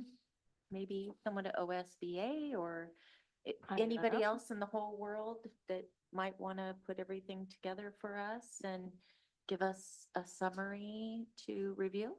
Yeah, Jenny, can we reach out to our OSBA representative to see? Because we're not, Well, OSBA, you have a Policy Plus subscription that you purchase, and that's without recommended. That's the recommended language, what the board policy currently reads, without that highlighted draft. That didn't come from OSBA, that came from this board. So that would be. what Without the OSBA dark? Mhm. Oh, that's the recommended? which is vague. Right, but you're saying, can a third party analyze the data? Is that what I heard? Well, I'm just looking at all the options because I'm seeing a lot of barriers being put up in the way. So like if this is our error and we don't want to do another summary and We don't have a summary. it's, if we have to only go through a committee, so then, okay, that's off the table. We don't want to do another summary, that's off the table. So then it sounds like, it's getting narrow quick. So then the only options are leave it like it is, or change it, or we look at the data again, maybe? We all sit down and have a data review meeting, maybe? Is that, Well, I'm saying I don't want to review the data, is what I'm saying. you're saying what? That there is no process here and it doesn't include other stakeholders. That's my response to this. Okay. So if you want to sit down and analyze the data, like, I don't want that coming from me. One, I don't know how to analyze the data. And two, I don't want to analyze something that I'm going to vote on. It just doesn't sound right to me. Well, we already looked at it. You already looked at what? We already looked at what we got back. Right, but there's no report. There is no summary. It's just raw data. Right. Like, does it mean anything right now? Is what I'm saying. Okay. So there isn't anything. So I hear, let's do another survey, but you don't know what the first survey was all about. I mean, you saw the results, but there isn't like a report or a summary or any Outcome. analyzing of all of it. To say that based on the results, based on the raw data, based on like the 200 pages, this is what came out of it. And we want to go in and do another survey? I thought that's what that's what I thought you were hinting That was at. why we were doing it, was Mm. because that one was getting scrapped because it wasn't Right. what we were looking for. So we were gonna go ahead and do a new one and then get that so that we That's what could you were move indicating. forward. No, my question is, somebody said, let's do another survey. Because we didn't have a summary. So we were No. gonna do another one and get the summary Right, so you want to do this all over again with To- a summary? to get you a summary. And who's gonna, Yes. That's what I thought you were indicating. That's what we thought you Because we wanted. didn't do it right the first time. like No, we I'm did. saying we That's what you didn't were do it indicating. right, as in, we didn't ask for a report. We didn't ask for a committee. We didn't ask for those things. The data is there. it's just, So you're saying like, don't look at that data and do that whole process again? Is that what I'm hearing you say? If the board is seeking an executive summary of all the anecdotal or the feedback that was collected, like in the writing, what was provided there, we could seek out a firm that could provide an executive summary of like consolidating the themes of that feedback, if that's something that the board is interested in. which would cost us. It would cost us something.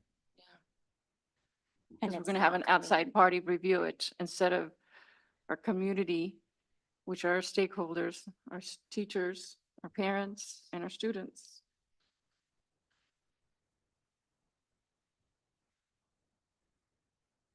I'm bringing that forward because I heard the idea of a third party, some firm to come in and do some analysis, so we could go out and seek that. So that's an option.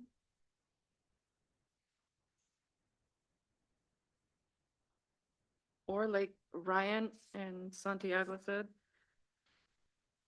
adjust the verbiage and accept it with this draft in place. But And the board can decide on that too. That's an Right. option.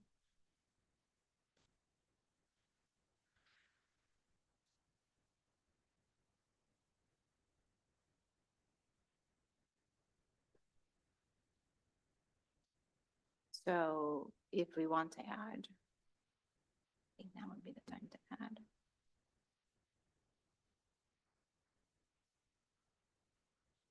So Santiago, can you clarify which area you would like to add some verbiage? It's just that first sentence of C, right?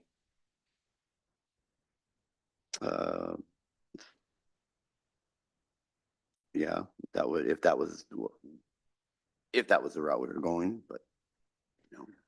But that's to you guys. Courtney wants to leave it as it currently is without this draft verbiage.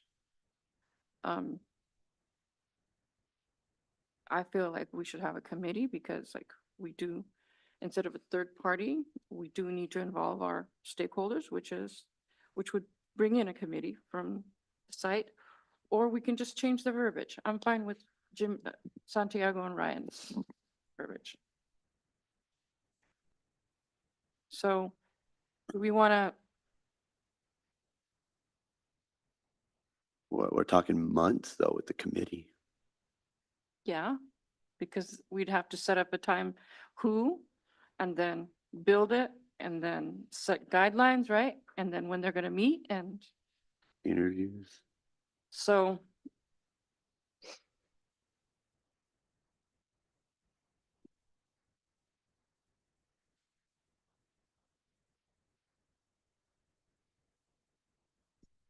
Naomi, are you okay with changing just a few additional words, verbiage that Santiago and Ryan suggested? No. Again, I go back to not having an engaged process. The stakeholders, which would be a committee.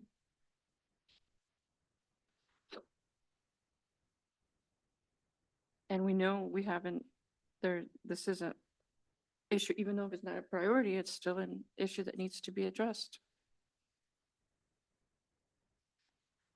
So if we're not agreeing on this, can we table it or do we still need to? Yeah. You gonna table this again? Jenny? Chair, if I may, I can assist you to help you move along here. I think it would be appropriate to just ask for a motion. If there is none, then you can move on to the next agenda item. And so what would that mean? The policy would stay as is.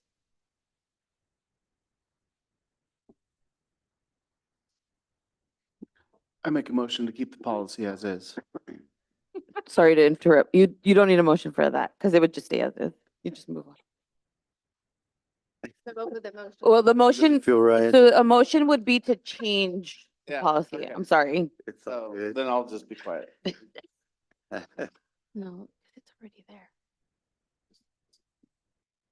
So. Anybody want to make a motion? So the motion would be to change the policy as presented. A motion would need to be, that's a sample, yeah. Something along dress code policy language would be the motion. If you want to leave it as is, then there is no motion that needs to be on the floor. So what you're saying is one of us has to make a motion to accept the recommended draft, and if nobody does, then it stays as is, basically. Yes. Mhm. Yes, to accept the recommendation or to even edit the current policy. This in gray is just recommended language, drafted language.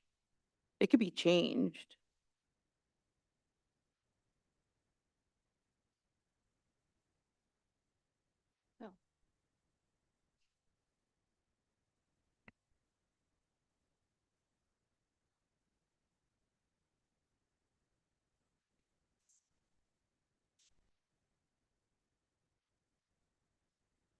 So we should just move on since we don't want to make any changes.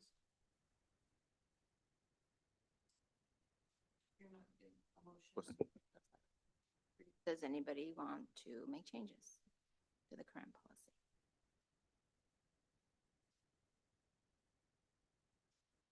Stay. No, can't.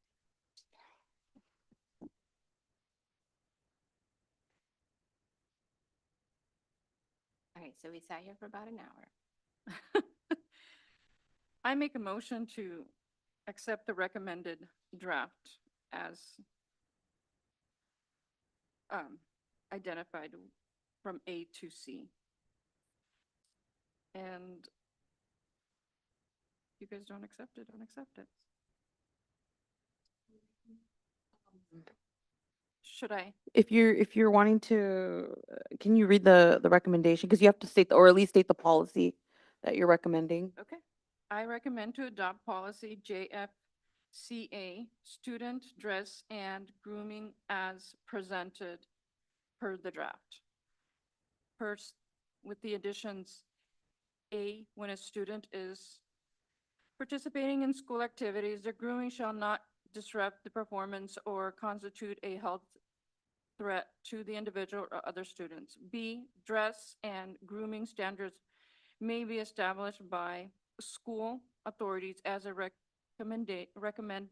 requirement for participation in school activity programs. C, students shall not wear clothing, jewelry, tattoos, embryos, badges, symbols, signs, or other things which are evidence of membership or affiliation in a gang. A gang is a definition as a group that identifies itself through the use of a name, unique appearance, or language, including hand signs, the claiming or geographic territory, or the expungence, I'm saying that wrong, of a distinctive behavior system that frequents results in criminal activities and or destructive and disorderly conducts.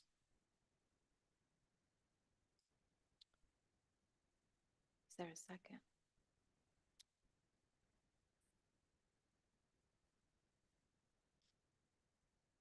So if there's a second, then we would do a vote. If there's no second, the motion dies, so then you move on. Right, but if there is a second. If there is a second, then you would do a vote, yes. I second.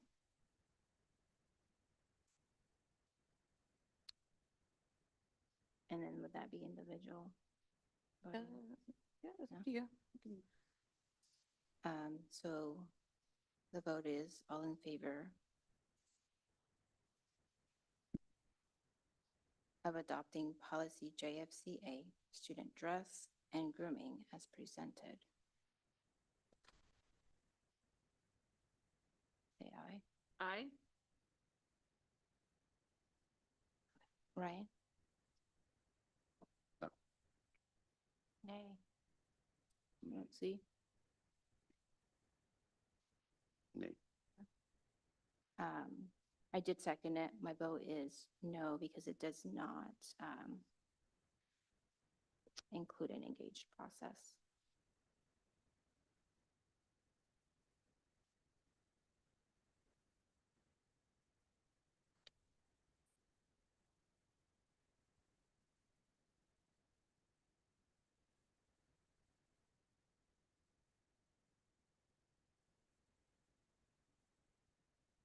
So moving on to the next item.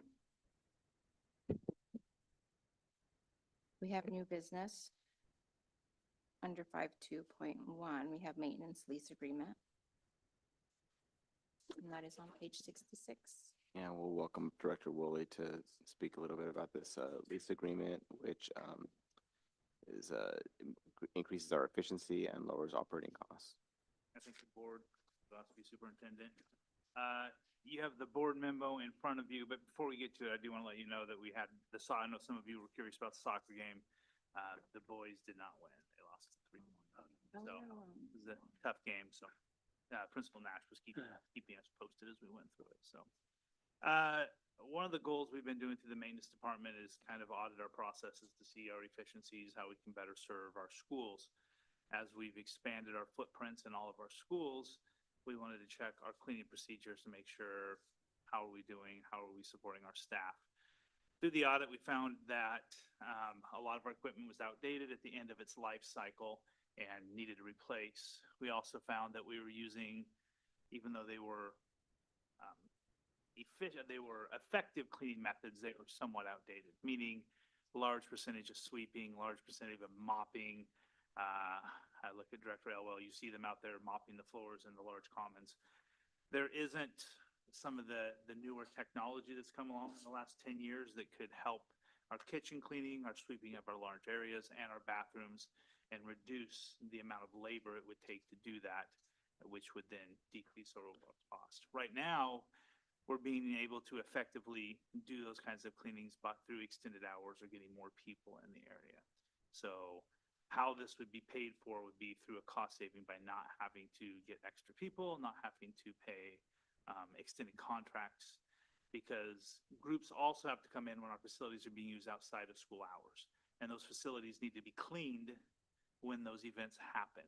And the machinery that we're requesting here would allow, instead of a team of 4 to have to come mop a floor, a person could do individually and another person could come with a sweeper and a cleaner.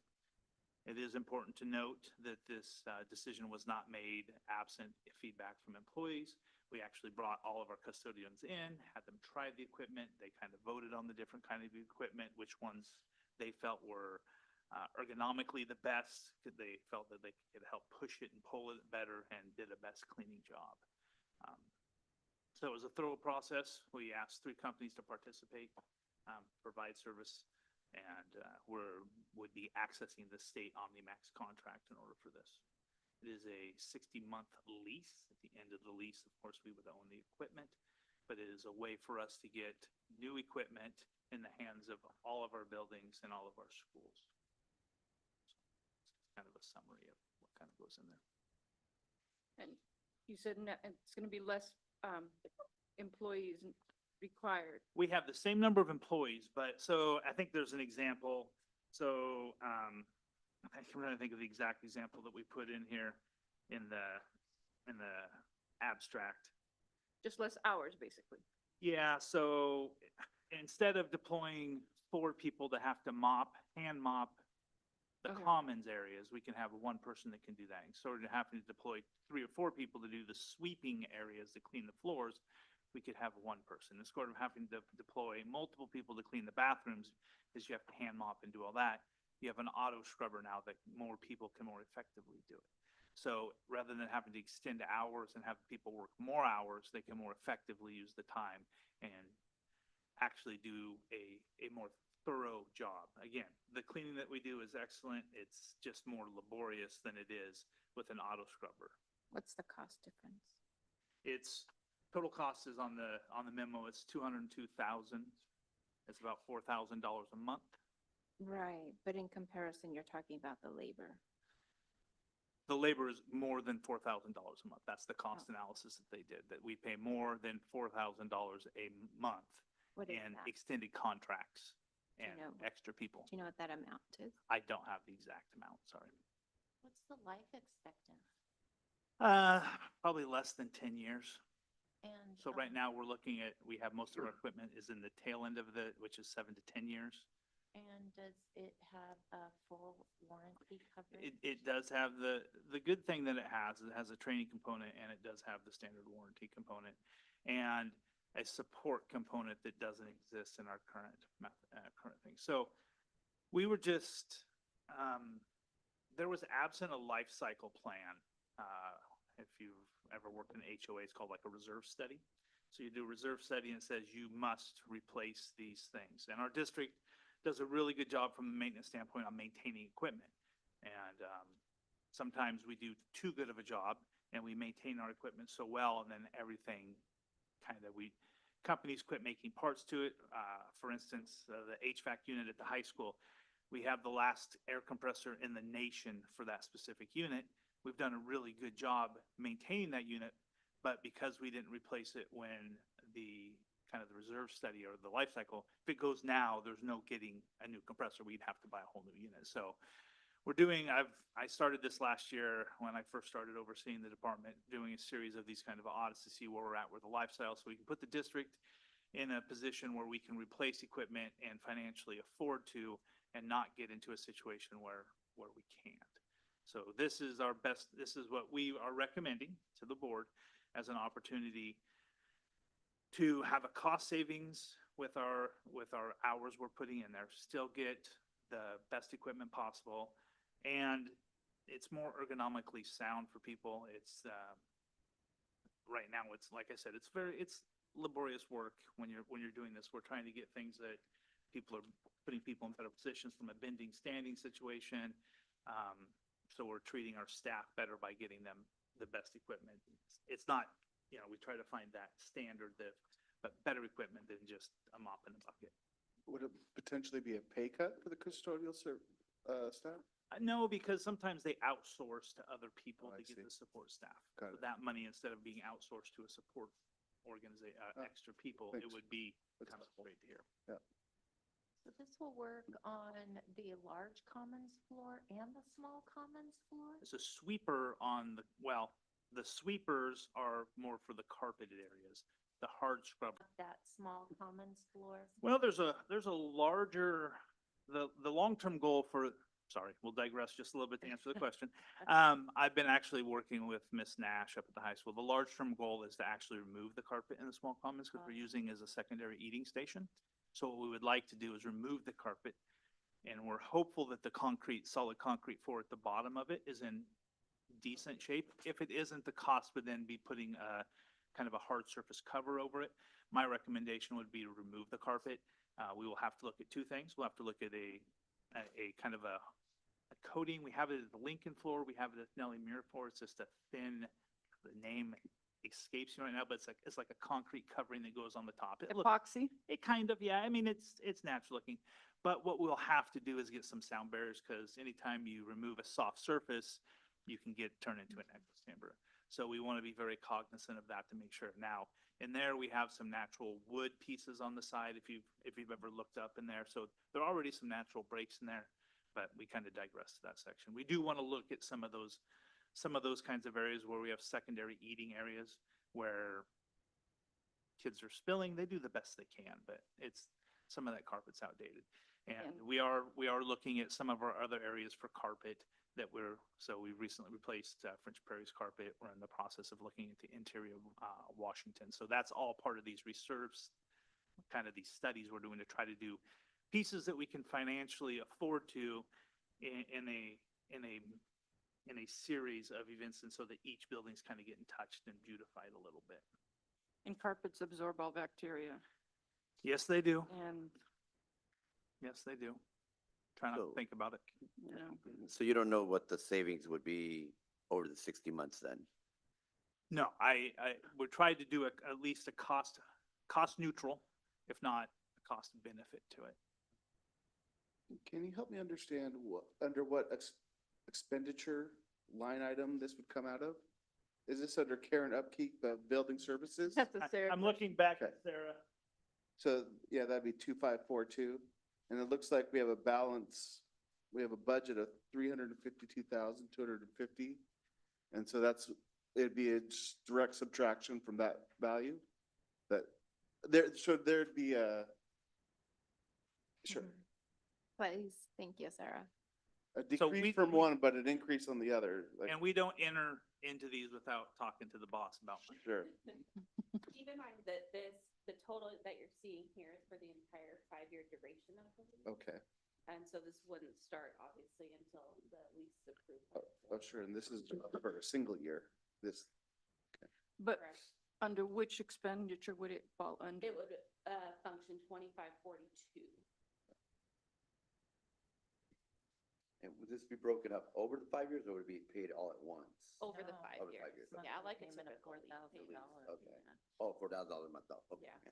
So last year alone, I know Casey didn't have these numbers off the top of his head, but we easily paid over $100,000 in extended time and sub costs for our maintenance and custodial team. Presently, anytime anyone is out, there's just no capacity for the other custodians to pick up the work because a lot of this outdated equipment. So we're hoping to be able to eliminate a lot of that and just keep things in-house. And it'll be for the high school or all? No. For And all, the- Yeah. So every school will have this piece of equipment? Not just singular, every Eh, piece that yeah. they need. Yeah. So, I mean, that's what we Yeah, looked at. okay, first, thank like, you. That's, yeah. yep. So we wanted each school to have the supplies that they need instead of this auto scrubber is broken, we're gonna borrow this from this school, or we can buy, we have this much money, we can get it for the high school, but we can't get it for Sure. French Prairie. So Okay. this treats everybody equally. Like I said, all the custodians were brought in, they got it tested. They're very, very excited. I told them, you know, hey, it's gotta go to the board first, but they're very excited about the possibility of having this equipment. And this $202,000 is basically divided into 5 years. Correct. Hoping that we're gonna get all the other state and federal funding. We'll still get our state school fund and our property tax payments as usual. Yeah. This will, I mean, I'm personally excited about it because it will save money in our custodial line items just from the extended time and having to hire subs. Do you know approximately how much it'll save, or you don't know, have that number yet? It'll easily be over $50,000 a year.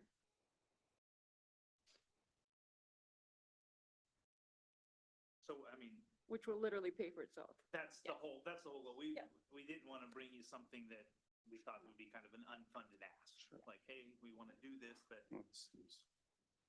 And it'll reduce wear and tear on our people too. I mean, some of our most valuable assets, so this will help them as well. But you also are saying that whenever somebody calls out, people on the staff that are on hand aren't able to accomplish the required tasks because they're Because- overwhelmed, because it Right, because needs they're more using bodies. outdated equipment, they don't have the time to efficiently clean and move to other spaces. So, and again, depending upon how this goes, maybe this will also result in a reduction of FTE over time, but I don't think that's something we even want to entertain right now. STD? FTE. Oh. I mean, the overall goal is that projects that took 3 to 4 people to do now, 1 or 1 to 2 can do. So what will the other people be doing? They'll be doing the same tasks. So instead of having to stay late or so whatever, or Oh, okay. we'll be able to do deeper level of cleanings in classrooms and everywhere.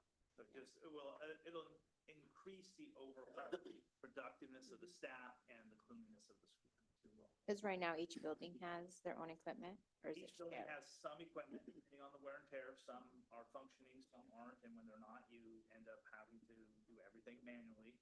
And when you have to do everything manually, you have to prioritize your tasks, so you prioritize cleaning your restrooms and your other areas.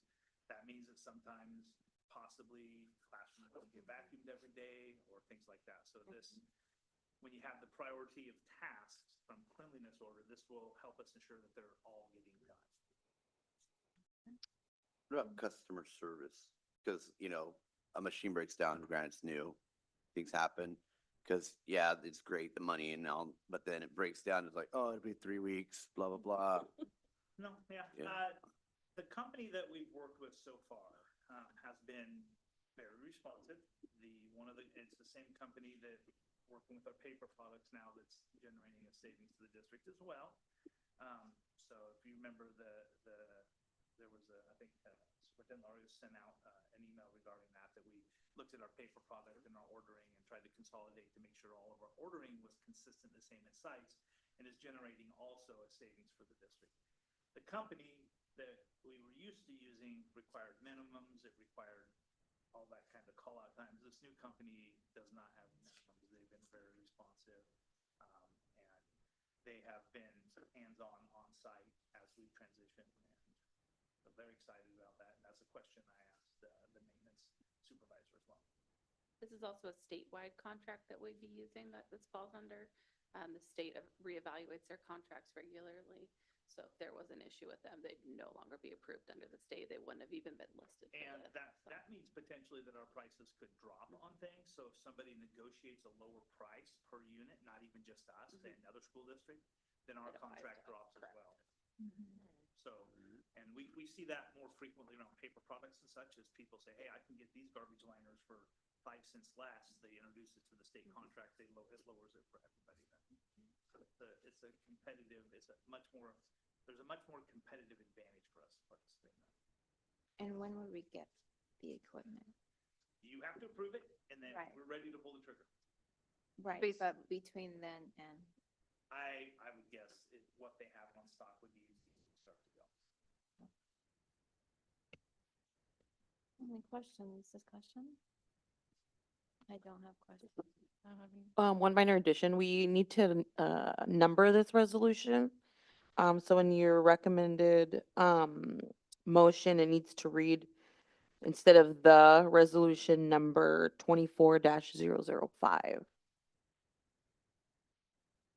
So our recommendation is to approve resolution number 24005, lease agreement with KS State Bank for the amount of $202,391.62. So it's resolution number 24-005. Is there a motion?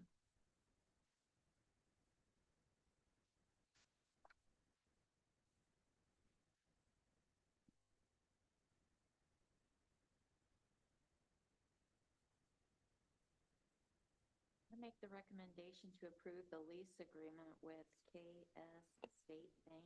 Courtney, I'm sorry to interrupt you. You need to make a motion. You make the motion to, I make the motion to. you said recommendation, I'm sorry, yeah. But do I need to say the number first?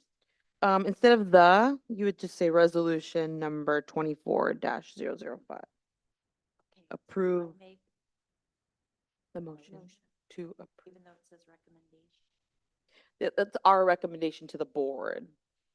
Mhm, I make the motion. mhm.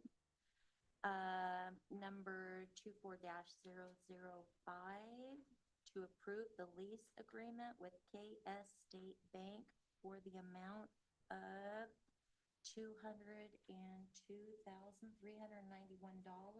$202,391.62. I second it. Alright.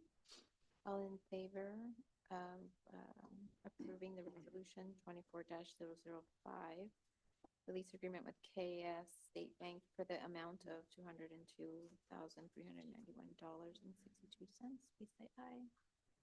I, Aye. Aye. Motion carries. Clean on. 5-0 vote. They're gonna be pretty excited. They're gonna be very. They're pretty excited. All right. Thank you for your patience. Well, you're not rid of me yet. Nope. He'll be back. All right. Number 6, future agenda items. We already have a list. Do we have more to add to the list? You guys need to sign the resolution. What? Future items. agenda items. Oh, my. Do we have any requests for future agenda items? You have what now?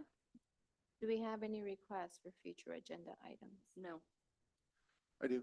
I was wondering if we can get a report on the carbon footprint of Woodburn School District and what's our green score essentially? Oh, Carbon, Carbon. carbon. and what efforts we're doing to be more carbon neutral. Just wondering. Is that something that we need to report on, or is that something that you could individually get from? Is that data available from somewhere? That would be a question. Yeah, is that a agenda item or is that just something you provide to whoever requests it? Well,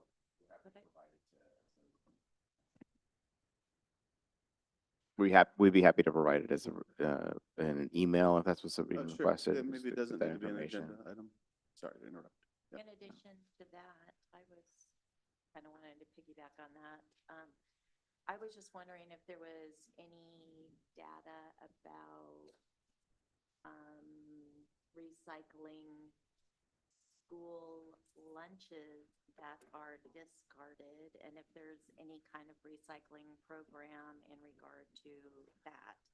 Last year, there was a program that was supposed to start in the high school, but it never kind of took off, and I was told that there was going to be something started. I don't know if you knew about that or know about that, but there was some program that was supposed to take off in regard to the number of school lunches that are like taken by students and some that are not even consumed, like say, for example, a bag of carrots that isn't even eaten. So they have a like share table at a lot of the schools, but there is a exorbitant amount of food that maybe is tossed at all of the locations into the trash.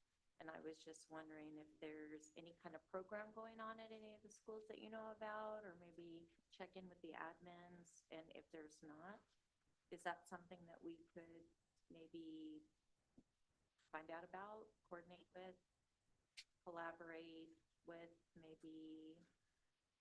I'll do some digging and see what I could find around what recycling programs exist or might have been looked at last year. Don't know that I'm familiar with what that might have been. I started to get launched, but I'll do some digging and get back to you with some information. Yeah, I think that there were some students that were gonna collaborate with Aware Food Bank about collecting and getting it there, because and it was kind of more than just like setting out a box. It was more of a assertive approach. And awareness, education piece about, because there's quite a bit that, kids, because it all comes in a container at the bistro in the high school. I'm not sure about, I mean, I know it doesn't in the lines at the elementary school, and they have like a supervisor there that says, take two of your veggies kind of thing. But I don't know about like at the middles and at the high school, it's different. Yeah, I'll do some digging with nutrition services and some of our building administrators and see what I could come up with and what I could find out for you. That would be good. Okay. Item number 7, board calendar. As you see there, we have a couple dates. We have November 7th through the 9th, OSBA Annual Convention. November 12th, board work session. November 26th, regular board meeting. No questions. We move to item 8, executive session. 192.6602E to conduct deliberations with persons designated by the governing body to negotiate real property transactions.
There are no additional agenda items. And now we'll figure in the meeting.